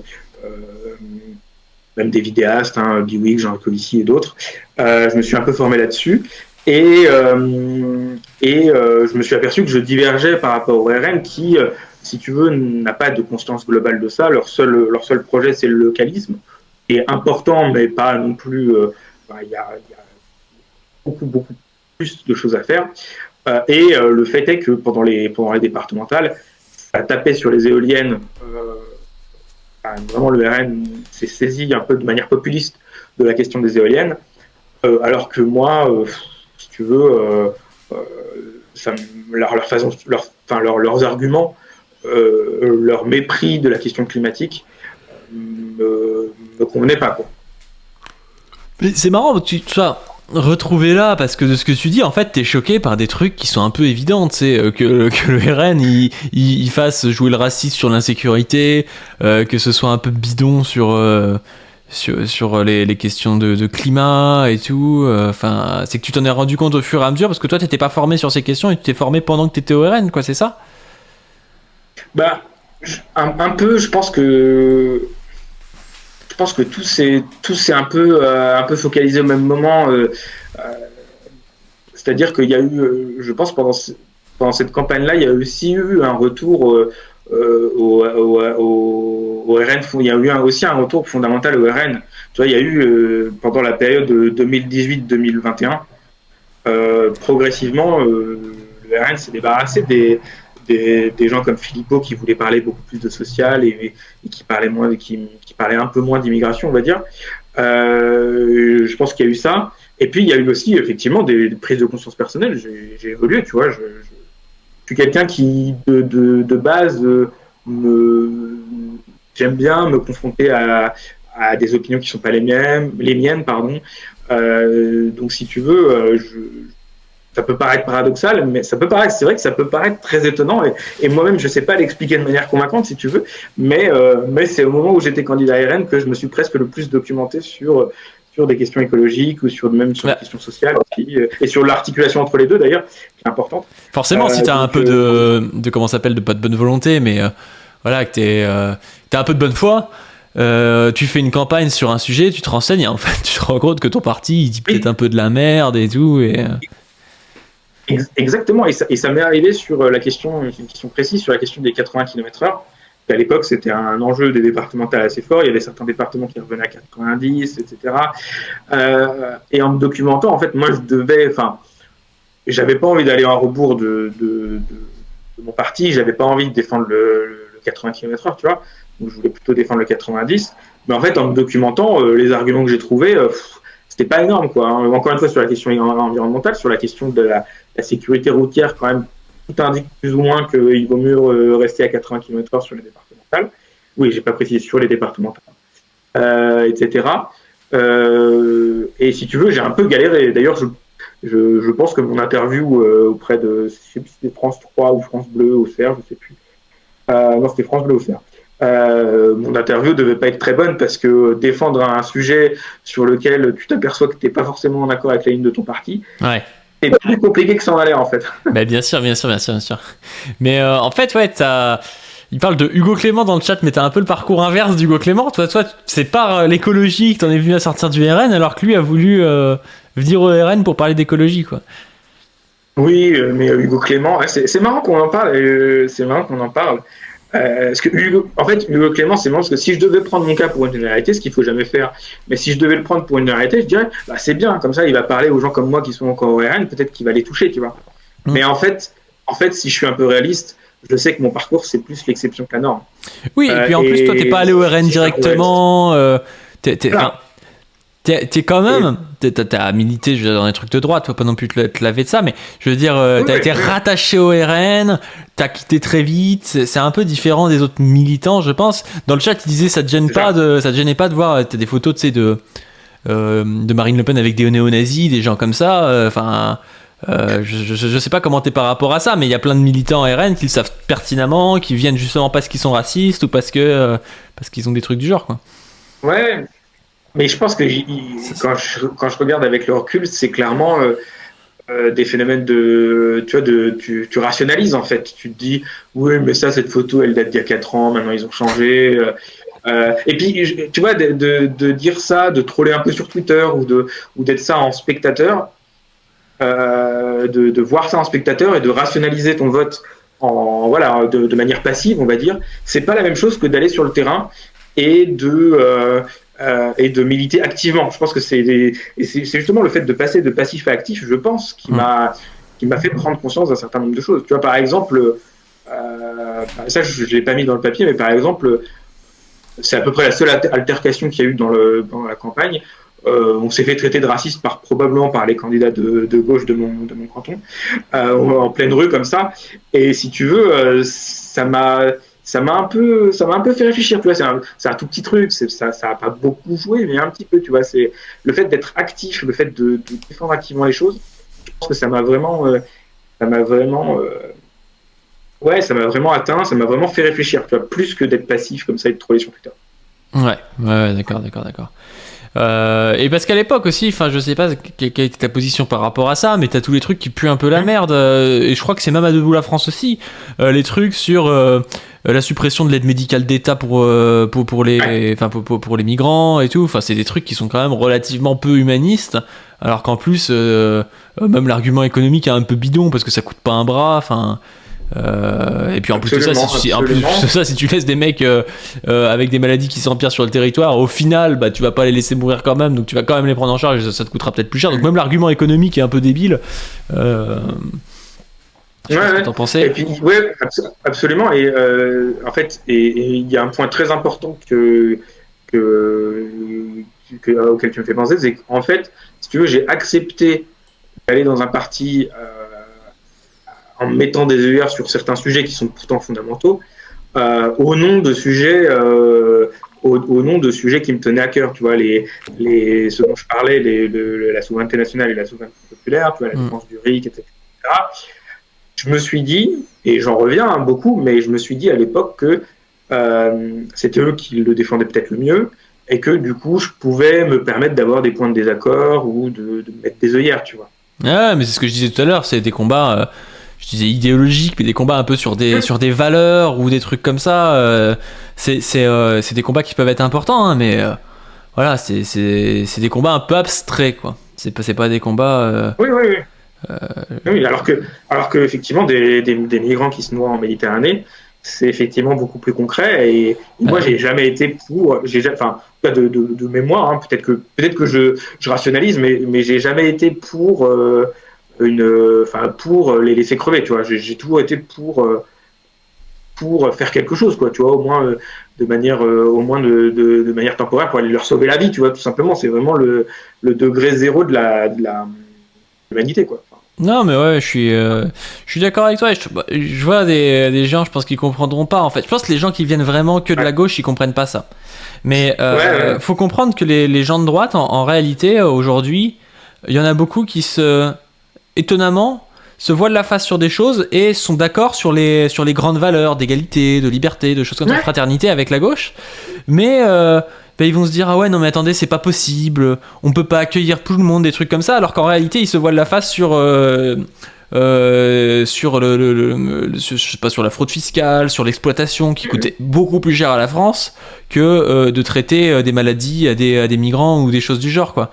Et c'est important de le rappeler parce qu'en fait ce truc de pas comprendre ça pousse à rejeter tous les confus à l'extrême droite en leur disant de toute façon vous êtes des fachos. En réalité c'est pas forcément le cas, et même dans la plupart des cas je pense que c'est pas le cas, même s'ils peuvent le devenir. En fait faut différencier le militant vraiment fasciste du gars qui est un peu confus. Bon, le problème c'est que toi t'étais en plus militant, donc on avait tendance à t'associer à ça, quoi. Mais en réalité c'était pas le cas. En réalité même si t'étais engagé candidat, t'étais encore confus en fait. Ah oui. Ah ben, moi j'utilise plutôt le terme rouge-brun que confus, mais oui, très très clairement. Je pense que un des points focaux, un des ressorts principaux du confusionnisme ou du rouge-brunisme, c'est la question européenne, en fait. Je pense que la question européenne dresse un pont entre la gauche et l'extrême droite. Et moi, j'étais très clairement là-dedans. Moi, l'Union européenne, c'était vraiment Ouais. Et je vois des gens encore qui disparaissent dans le chat, qui arrêtent pas de rager parce que je dis que la question de l'Union européenne est une question idéologique. Ce que je veux dire par là, c'est que quand on prend le rapport de force de classe concret, c'est-à-dire on dit voilà, le problème c'est la bourgeoisie, évidemment que la question de l'Union européenne se pose parce que l'Union européenne est un outil de la bourgeoisie. Mais il faut pas oublier que c'est un outil de la bourgeoisie. C'est pas l'Union européenne en soi, on s'en branle. Enfin, c'est pas c'est une structure qui est même pas une structure en plus agissante directement avec une réelle il y a pas une réelle police européenne qui permet en gros la police européenne, tout ça est appliqué par les États. En fait, les États, c'est encore dans les États qu'on trouve je sais pas, la police, l'école, l'armée, des trucs comme ça. C'est les États qui permettent de donner à l'Union européenne de la puissance s'ils le veulent, quoi. Donc l'Union européenne, c'est un projet, un outil néolibéral de la classe bourgeoise, mais si on met pas toujours le fait que c'est le problème, en fait, c'est la bourgeoisie, c'est pas vraiment l'Union européenne, eh ben on a tendance à tomber dans des choses qui sont de la confusion, c'est-à-dire de dire je vais me battre contre l'Union européenne, mais se battre contre l'Union européenne avec Nicolas Dupont-Aignan pour permettre à Bolloré d'avoir une bourgeoisie française, vraiment franco-française, plutôt qu'une bourgeoisie européenne, enfin d'une bourgeoisie qui utilise l'Union européenne, on s'en fout en fait. Enfin, c'est pas ça le combat. Le combat c'est pas de remplacer la bourgeoisie internationale par une bourgeoisie nationale. C'est pourri comme combat, ça. Et donc voilà, je trouve que c'est en ça que c'est un combat qui peut paraître abstrait. Et aujourd'hui, les gens qui bouclent là-dessus, que ce soit les chéniaux, les ventoses, c'est des gens qui vont être un peu confus et qui vont avoir tendance à faire le jeu de la droite au final et de l'unité nationale, de conneries comme ça qui sont. C'est ça. Enfin, qui sont des ce que j'appelais la réconciliation de classe, en fait. Ouais, c'est ça. Maladroitement, je sais pas, mais voilà, c'est ce que j'appelais. Et effectivement, pour prendre l'exemple du Royaume-Uni, si tu veux, ils ont galéré pendant des années à sortir de l'Union européenne, tout ça pour avoir des dirigeants comme Liz Truss ou Rishi Sunak. Enfin, faut m'expliquer où est le progrès, quoi. Enfin, le progrès est minime. S'il existe, il est pas énorme, quoi. Enfin, tu vois. Et ils ont mis du temps de cerveau, des moyens considérables, etc. pour un résultat qui est minime pour les classes populaires en Grande-Bretagne qui sont. Mais Bégodeau, il est bon sur ça. Il dit avant l'Union européenne, on avait bien une bourgeoisie nationale, et en fait, l'exploitation était quand même là, quoi. Faut arrêter de croire qu'il y a 50 ans, l'exploitation n'existait pas parce qu'il n'y avait pas l'Union européenne, quoi. Enfin. Oui. Oui. Puis faut pas croire que dans les pays hors Union européenne, il y a tout autant de la mondialisation en Suisse ou en Norvège, quoi. Enfin, je veux dire, à un moment donné, ceux qui luttent contre la mondialisation, et l'Union européenne serait un peu le fer de lance de cette mondialisation.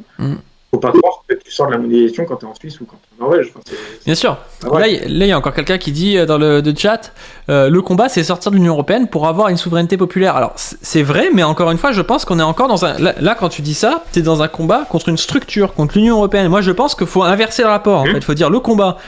c'est le combat contre la bourgeoisie, et ce combat passe par la sortie de l'Union européenne ou par la comment ça s'appelle la FI ils disent par ne pas appliquer les lois ou un truc du genre. Moi je pense que la sortie c'est peut-être plus clair, mais voilà. Mais en fait, il faut voir ça comme un moyen, mais poser comme but le Frexit et tout, je trouve que c'est une erreur à la fois de communication et c'est une erreur même parce qu'en fait on se concentre sur une structure plutôt que de se concentrer sur les sujets agissants qui rentrent en contradiction, quoi, sur la lutte des classes, quoi.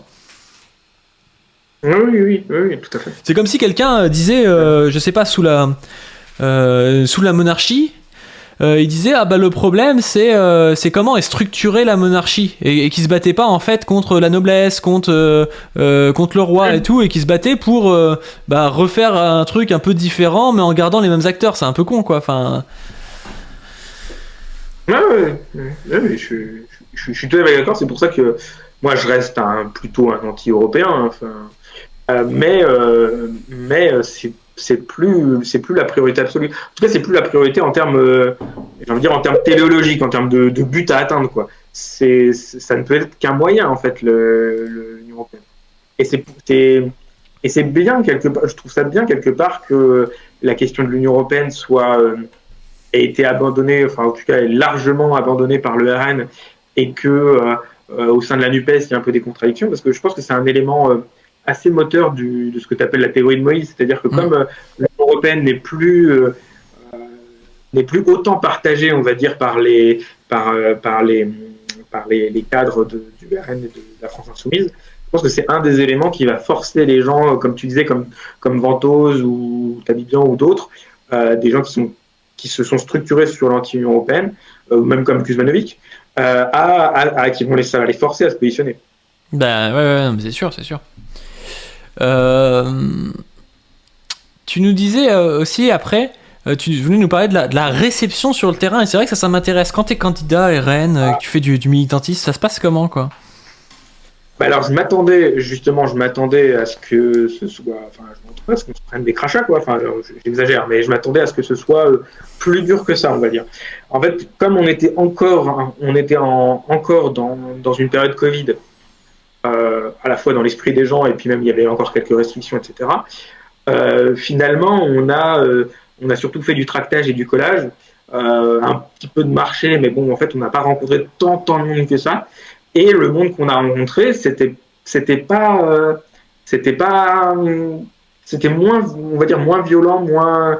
Je parle évidemment pour les gens qui votent pas RN. Hein. Évidemment, pour les gens qui votent RN, bon, il n'y a pas de raison de craindre. Mais pour les gens qui craignaient le RN, justement, je trouve que la réception était moindre que ce qu'on pouvait penser venant de l'appareil de Debout la France et voilà. Et si je t'ai mis ça, bon, ça c'est pas un élément capital de mon parcours, mais c'est vrai que j'y ai pensé après coup, et ça peut, c'était finalement un peu je dirais un indice de ce qui s'est passé aux législatives 2022, où en fait les gens ont plus cherché à faire bloc contre le RN, quoi. Oui, en gros t'es en train de dire que la normalisation du RN a fonctionné, quoi, et puis que le front républicain est en train de casser, mais il est même pas en train de se casser, en réalité il est en train même de s'inverser. Oui. Ce qui rejoint ce qu'on disait tout à l'heure sur la théorie un peu raciale culturelle, la laïcité, tout un tas de choses comme ça, la République, qui vont être utilisées de manière réactionnaire contre la gauche. C'est-à-dire, on va dire, la gauche, ils sont plus laïcs, la gauche, ils sont plus républicains, la gauche, ils sont plus ceci, cela. Et il y a une vraie bataille, et c'est pour ça, moi, j'aime bien actuellement ce que fait Léo Mans et même Mélenchon, c'est-à-dire de rappeler que la République française, c'est pas un projet suprémaciste blanc de base. Enfin, la République française, telle qu'elle s'est établie avec la Première République, avec la Constitution de 1793 et tout, c'est quand même c'est quand même un projet universaliste, mais dans le bon sens du terme, on va dire, d'égalité entre les gens, de citoyenneté indépendamment de là d'où on vient, de son ethnie, de choses du genre, quoi. Ouais. Et puis d'ailleurs, ça me fait penser à quelque chose que j'ai pas forcément écrit dans nos échanges, mais c'est vrai qu'aujourd'hui, c'est très clair que le RN utilise la laïcité pour masquer une certaine forme d'islamophobie ou de. Bien sûr. C'est très clair. C'est que là, j'ai vu tout le monde a vu, j'imagine, mais qu'en 2022, Marine Le Pen voulait s'attaquer que au voile, parce qu'à l'époque du programme de 2017, c'était vraiment tous les signes extérieurs de, de religion, ce qui est déjà, on va dire, ce qui est déjà pas tout à fait la laïcité quand même, c'est plus que de la laïcité.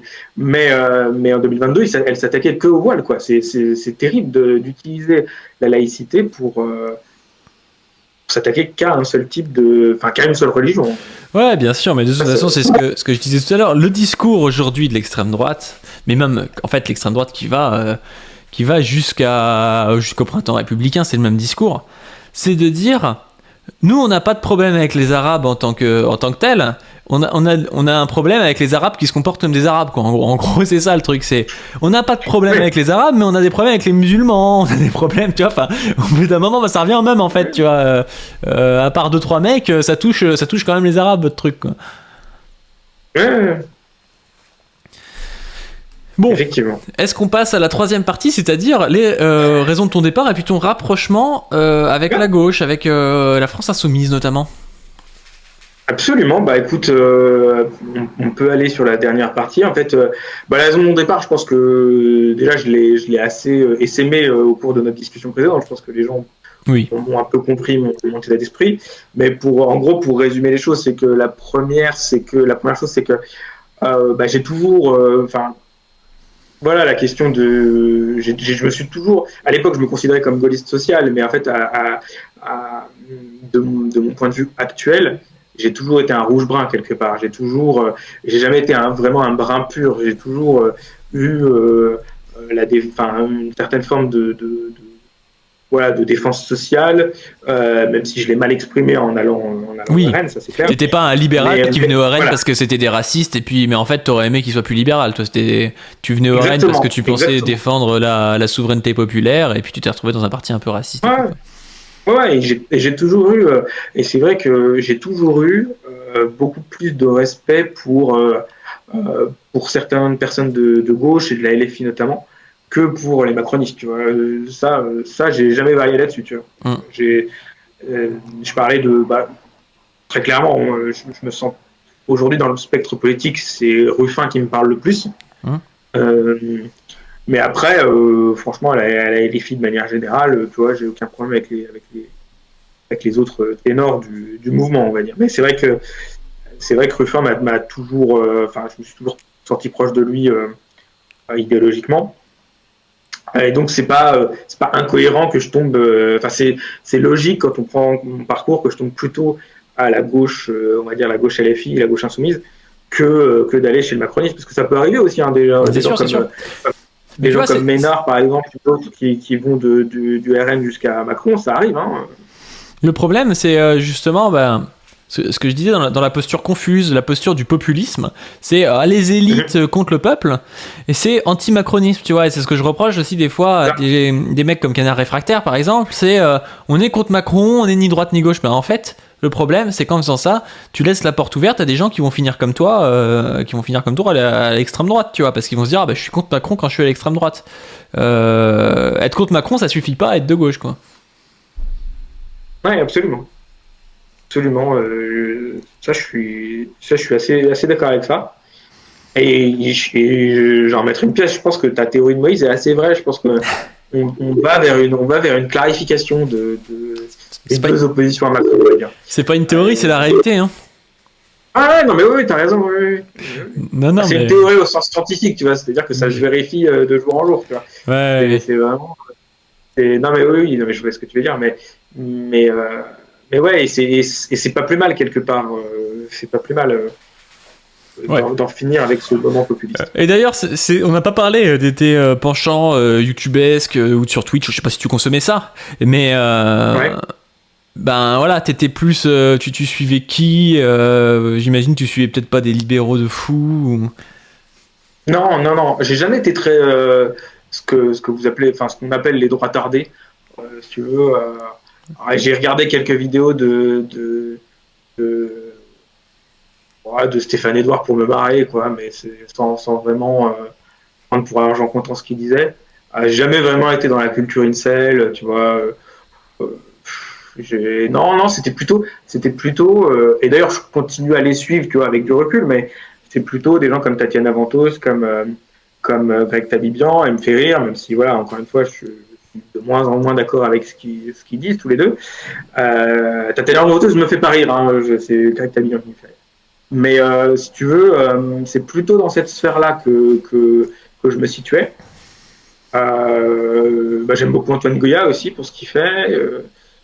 Je suis plutôt dans cette sphère-là. Mais j'ai jamais vraiment les droits tardés dont tu parles là parfois. Cro-Blanc, vraiment, ça me parle pas du tout. Ouais, bah après voilà, c'est. T'as une vie aussi, tu vois. À partir du moment où t'as une vie et puis t'as déjà eu des relations amicales ou amoureuses, tu tombes pas dans ce genre de truc normalement. Absolument, ouais, absolument. Et il parle de Dominique Pagani dans le chat, tu connais?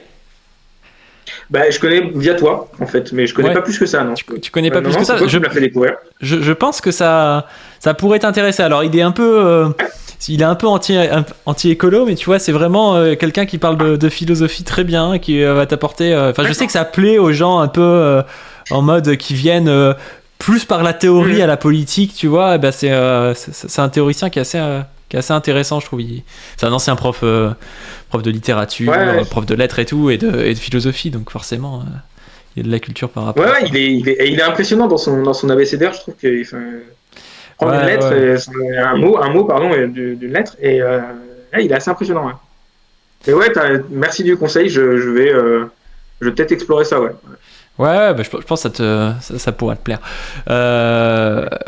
Ok, donc du coup, ouais, tu t'es fait Moïse comme ça. Je vois, tu t'avais mis les mêmes choses un peu dans ton plan là, dont on a déjà parlé, la question écologique. Oui. Marre de cautionner un parti anti-humaniste. C'est vrai que t'avais peut-être ce côté aussi, parce que vu que t'étais dans la souveraineté populaire, ce côté qui restait, même si tu te voilais un peu la face, un peu humaniste, tu vois. Oui. Je me souviens même à un moment donné, c'était au moment de me lancer justement, de me lancer en politique, entre guillemets, c'était de dire, en fait, à partir du moment où tu es pour le RIC, tu vois, après, les engagements du parti, ils pourront être contrés par le peuple, tu vois. Je me mettais des œillères un peu comme ça, oui. en mode à partir du moment où on a le RIC, en fait, le pouvoir est au peuple, et après, je fais confiance à mes concitoyens pour pas aller buter les migrants en Méditerranée, tu vois, ça c'est. Je suis beaucoup dans la caricature, mais tu vois, je me voilais la face un peu comme ça, tu vois. Je pense que c'est une posture un peu, encore une fois, un petit peu idéologique. Tu t'en es peut-être sorti depuis que t'es plus matérialiste, mais dans le sens où comment ça s'appelle, fétichiser la démocratie. C'est-à-dire que le rapport de force, des fois en fait le camp humaniste il est minoritaire. Hein.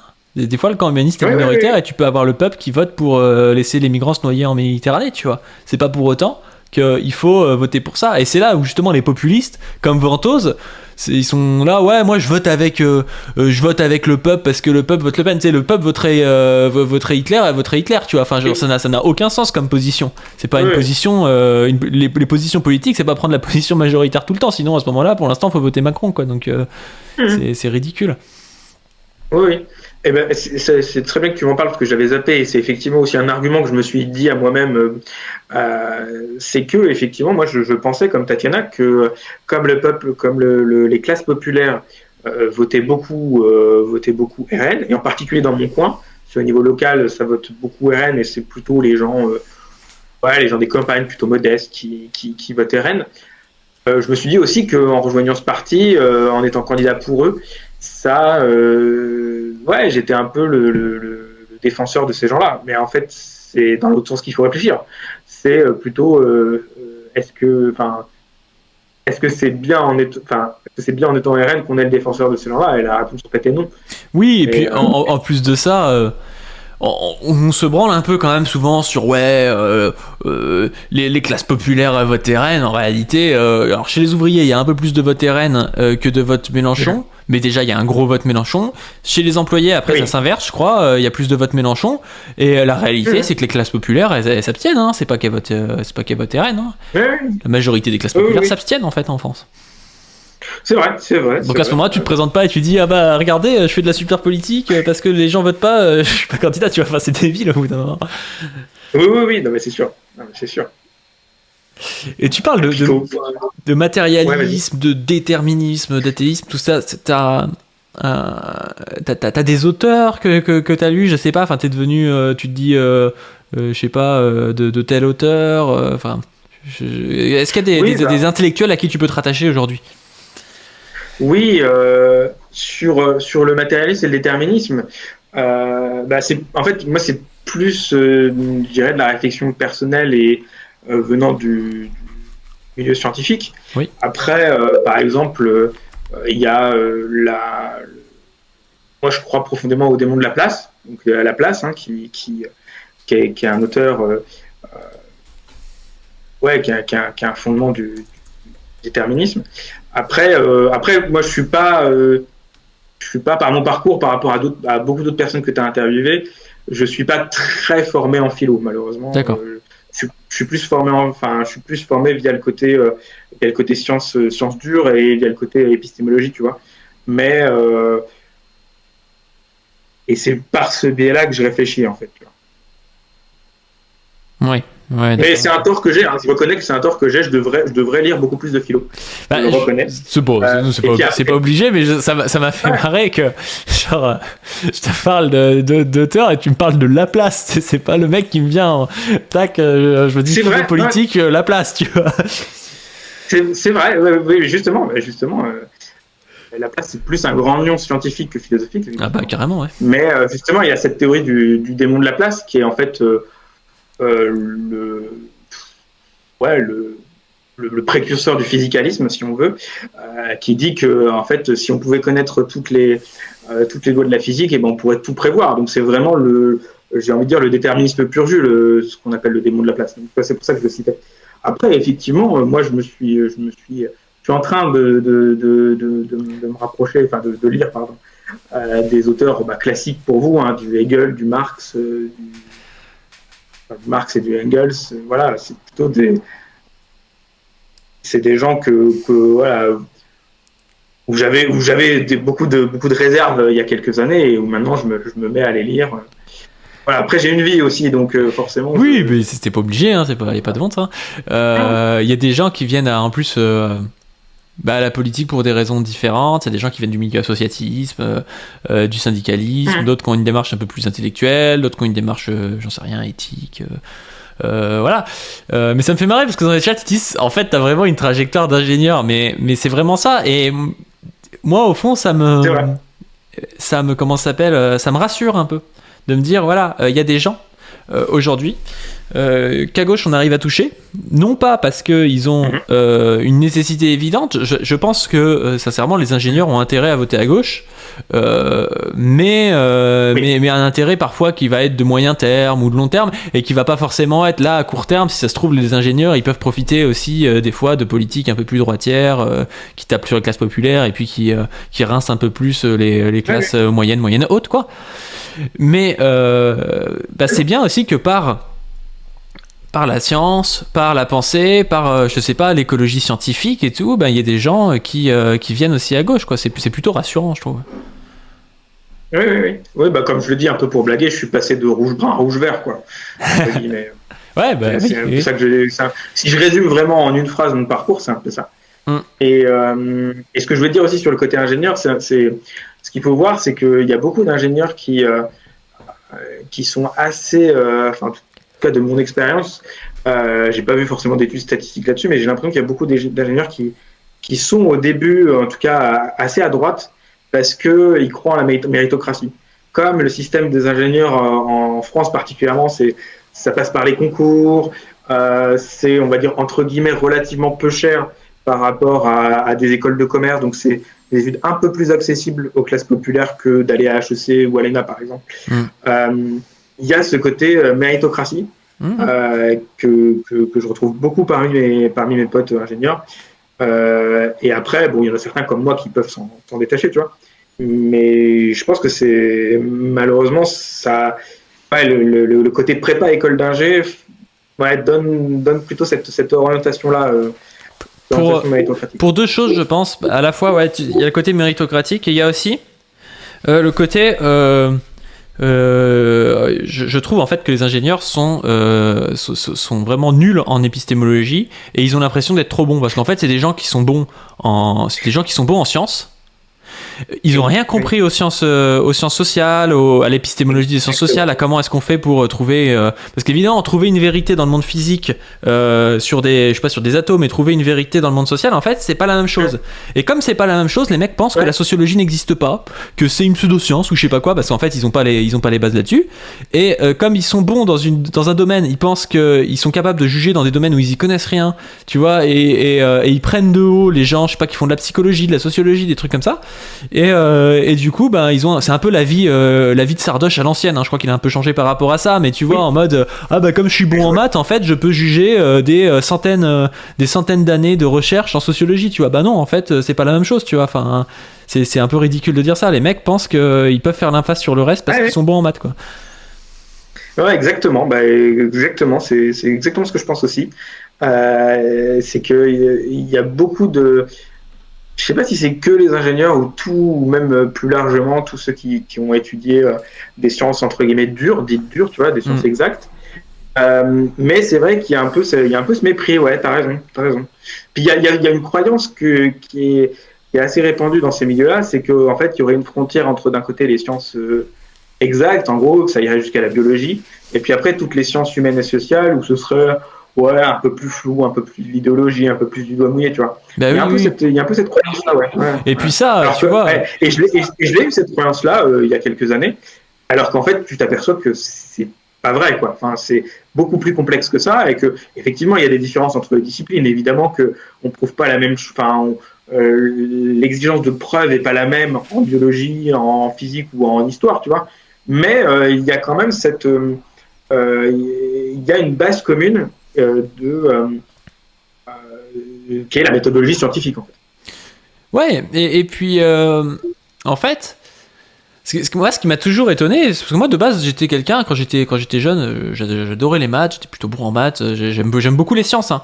De manière générale, je suis un scientifique, mais justement, j'en suis venu aussi à étudier des sciences dites plus humaines, genre la psychologie, la sociologie, parce qu'en fait, je trouve que c'est des sciences qui sont pour le coup beaucoup plus complexes. C'est beaucoup plus facile de faire des mathématiques que d'étudier la psychologie humaine, parce que la psychologie humaine, tu vas avoir à la fois de la biologie, de la génétique, tu vas avoir à la fois de l'environnemental, des théories de l'éducation. Enfin, c'est étudier comment... moi, j'adore la psychologie de l'enfant, je trouve ça très intéressant. Étudier comment un enfant se développe, c'est 10 fois plus compliqué que étudier les lois mathématiques, tu vois, parce que tu maîtrises pas tout, n'a pas encore tout compris, tu vois. Enfin, je trouve ça, pour le coup, épistémologiquement, et puis même dans la réalité...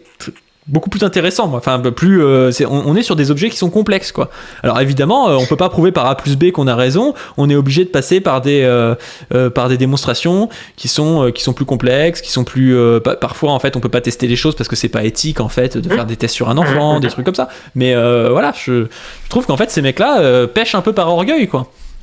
C'est très bien les maths, il y a pas de souci, on a besoin des maths, tu vois, mais je veux dire entre un mec, je sais pas comme Vygotsky ou comme Piaget qui vont essayer de comprendre comment un enfant se développe, et puis un type qui fait des maths et puis de l'informatique, je trouve que limite le mec qui fait de la psychologie de l'enfant, je trouve ça plus intéressant, moi, et plus complexe, mais après ça veut rien dire de comparer les deux, tu vois ce que je veux dire. L'informatique ça marche, ça c'est aussi intéressant, tu vois, mais je trouve que les mecs... C'est intéressant, après, c'est des goûts de chacun, tu vois. Mais plus complexe, ça, je suis d'accord. Ça, plus complexe, ça, c'est sûr. Tu as beaucoup plus de variables, en fait. Bah, c'est ça.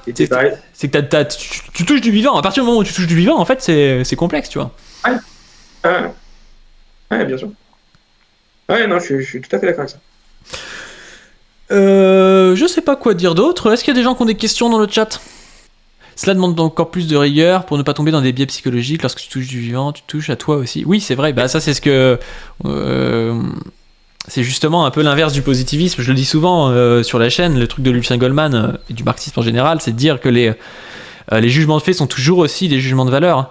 Et donc, au final, quand on fait de la recherche en sciences humaines, Nous, on a toujours un regard sur ça, et c'est toujours, en fait, c'est l'homme qui étudie l'homme lui-même, et donc il y a, pour ne pas être biaisé, faut comprendre qu'on l'est, quoi, un peu. Faut arriver à se remettre en place dans la société, parce que sinon on a une vision biaisée, on se dit ah bah non, je suis purement logique, vous inquiétez pas, je suis purement objectif. Non, arriver à être objectif en sciences humaines, c'est arriver à comprendre qu'on n'est pas objectif, pourquoi on ne l'est pas, et quelle place on a dans le processus, quoi. Et c'est comme ça qu'on arrive à être le plus impartial possible, quoi. Il n'a pas parlé de sa position sur le wokisme. Oui, c'est vrai que tu as titré de candidat RN à woke et tu m'as présenté comme plutôt d'extrême gauche. Je sais pas si je suis d'extrême gauche. Je sais pas si je suis woke. Ouais, mais c'est la putaclic, ça. Ouais, non, mais t'as 100% raison. Attends. Nos adversaires le font, donc on va pas s'en priver. Ouais, tu serais considéré comme un woke, je pense, par des gens de droite. Totalement. Et en fait, moi, j'aime pas ce terme parce que de base, j'aime pas trop l'essentialisme, j'aime pas trop les étiquettes, même si parfois, on est obligé d'en passer par là, forcément. Mais je dirais que moi, je suis pour le. Enfin, ça va paraître très gnangnan, mais moi, je suis pour le respect des humains et pour le respect de leurs droits. Et par exemple, sur la question du racisme, typiquement, puisque c'est un peu le thème, le fil conducteur, moi je considère qu'on ne doit pas fermer les yeux sur le fait qu'il y ait un racisme systémique. Alors je ne sais pas si on doit l'appeler systémique ou statistique ou j'en sais rien, mais en tout cas il y a une forme de racisme qui est dirigée envers des populations racisées, donc noires, arabes et asiatiques. Et que ces personnes-là ont beaucoup moins de chances de trouver un emploi, beaucoup moins de chances de trouver un logement, de voir leur dossier accepté, et que on ne peut pas se contenter de dire que la loi est la même pour tous et qu'il y a une égalité en droit. C'est très bien qu'il y ait une égalité en droit, évidemment, mais on ne peut pas se contenter de ça. Et donc il faut aller plus loin. Ouais. Bah ça, les marxistes ont beaucoup critiqué ça. L'égalité en droit, c'est pas l'égalité en fait, quoi. Enfin, c'est bien beau de dire on est égaux à la naissance. Oui. Le fils de Bernard Arnault, un migrant somalien, c'est quand même pas pareil, tu vois. Absolument. Ouais, oui. Mais et du coup, voilà un peu ma position. Et puis après, ça c'est sur le racisme. Mais après, on pourrait parler du sexisme, de la question trans, etc. Mais voilà, globalement, où je me situe, c'est que je suis plutôt plus proche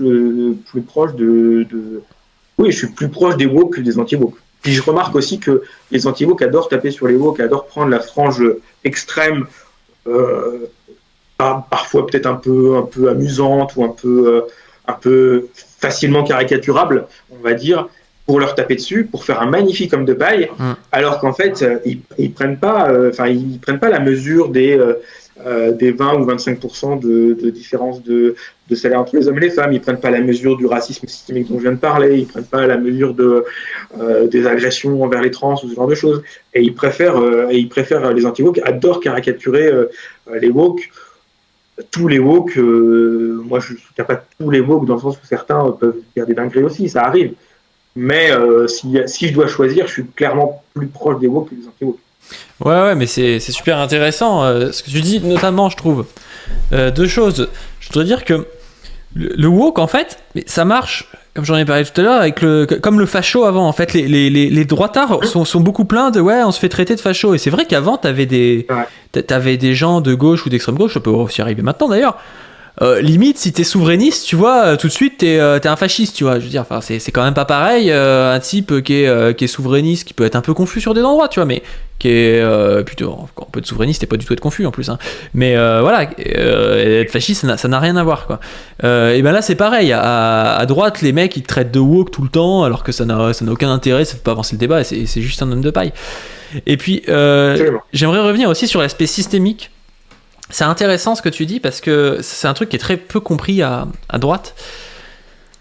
Les mecs vont te dire non mais attendez, ok, il y a plus de noirs et d'arabes en prison, ok, les femmes gagnent moins d'argent, Mais c'est pas parce qu'ils sont noirs et arabes ou c'est pas parce qu'ils sont femmes, c'est parce que les noirs et les arabes ils sont plus condamnés, donc ils font plus de délits, parce que les femmes elles ont des boulots moins comment ça s'appelle, je sais pas, enfin elles sont moins rémunérées parce que voilà elles font moins d'études, moins valorisées, moins valorisées ou des trucs du genre, tu vois. Et en fait c'est exactement comme si t'avais quelqu'un au 19e siècle qui disait le prolétariat, en fait, il n'est pas exploité parce que c'est juste en tant que prolétaire, mais c'est parce qu'en fait, ils ont pas fait les études pour accéder à des boulots mieux, tu vois. Sans jamais poser la question de pourquoi est-ce que les gens ne peuvent pas faire les études pour avoir des boulots mieux, pourquoi les gens à l'époque bossent dès leurs 12 ans, tu vois, enfin ils posent pas en question le procès de production qui fait que au final aujourd'hui une femme quand elle a un boulot, elle va avoir un boulot souvent qui est un boulot un peu moins valorisé par la société, un peu moins rémunéré, quand elle est enceinte, qu'elle doit poser un congé, du coup elle va louper des opportunités de carrière et d'évolution, et en fait c'est ça l'aspect systémique du truc, et c'est pareil. Je veux dire, qui va nier le fait qu'en France, les Noirs et les Arabes, ils sont quand même plutôt dans des ghettos, plutôt dans des endroits où on n'a pas forcément envie de vivre parce que c'est pas les plus beaux endroits, les mieux desservis, avec le plus d'hôpitaux, avec des trucs comme ça, qui vont avoir moins de chances du coup d'avoir après des bons boulots, des trucs comme ça en fait. C'est ça l'aspect systémique. Personne ne dit qu'il y a écrit dans la loi un Arabe, il faut le juger plus sévèrement. Le problème, c'est qu'en fait, tout le système est fait pour que les Noirs et les Arabes aient plus de chances de commettre des délits et plus de chances de se faire arrêter s'ils commettent des délits parce qu'ils sont beaucoup plus contrôlés. Et en fait, c'est ça le truc. Personne ne dit que la loi est raciste sur le papier de manière claire et nette, quoi. Et c'est ça qui est, je trouve, vicieux. Oui, bien sûr. Mais je pense que cette différence de vision du monde, et c'est un peu pour ça que j'ai insisté sur mon parcours spirituel, c'est que je pense qu'elle est très liée au déterminisme et au matérialisme. C'est-à-dire qu'à droite, on n'a pas cette vision du monde-là. On est plutôt méritocrate, et on est méritocrate parce que, en gros, on croit au libre arbitre. Oui. Il y aurait un libre arbitre presque un peu immatériel, tu vois. Et du coup, ça donne un sens de responsabilité. Je dis pas que je suis contre la responsabilité, évidemment, au sens juridique du terme, mais ça donne une responsabilité à l'individu et pas aux structures collectives. Voilà, c'est ça que. C'est des gens, tu leur dis. C'est très bien ça.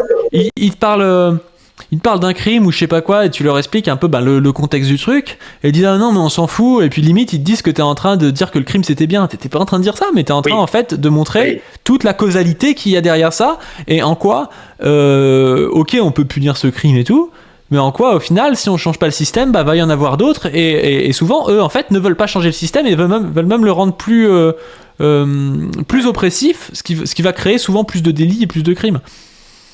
Ouais. Non mais ça m'énerve profondément dans le débat public, c'est le valsisme quelque part, c'est de dire que expliquer c'est déjà un peu excuser, enfin ça m'énerve profondément. Bah oui c'est ça, enfin vraiment c'est des mecs qui vont te dire toujours, enfin ils vont toujours te parler des violences et tout, des trucs comme ça, comme si toi t'étais pour la violence en soi et tout, alors que t'essaies juste de comprendre comment ça se fait qu'on arrive dans un pays qui est quasiment au bord de la guerre civile. Enfin c'est quand même une question qu'on a le droit de se poser. Totalement. Ouais, non mais. Ouais, je suis bien d'accord. Bon, et ben, est-ce que t'as d'autres choses par hasard ? Non, je pense que on a fait un bon tour. Hein. Ouais, bah vas-y. S'il y a d'autres questions, éventuellement, je sais pas si t'es pressé. Bah moi, je regarde s'il y a d'autres questions, après sinon je vais aller manger. Ouais, bon, moi aussi. Bon, et ben du coup, on va s'arrêter là. En tout cas, merci de m'avoir reçu, Padurin. Ça me saoule de sortir. C'était très gentil de ta part, très sympa. Et puis, merci à toi, Loïs, et puis bravo pour ton parcours. Hein. C'est quand même pas tous les jours qu'on arrive à... Parce que souvent, quand on se montre, tu vois, avec des droitards et tout, c'est compliqué après de changer son image, et des fois on est un peu obligé d'être dans la réactance, d'être non, j'aime pas la gauche m'a traité de fasciste, je sais pas quoi, et on reste dans son truc, quoi. Toi, t'as été de bonne foi, je trouve. J'essaye, après. C'est vrai que on peut perdre socialement, on peut perdre beaucoup une fois qu'on s'est engagé dans une voie. tout un tas de mécanismes psychologiques et sociaux qui font que c'est difficile d'en sortir. Passer cet été à cause du travail, mais t'es... Bah ouais, carrément. Et du coup, ouais, bah merci Aloïs, à la prochaine. Et ben merci à toi, puis merci à nos auditeurs. Ouais. Ciao. Salut.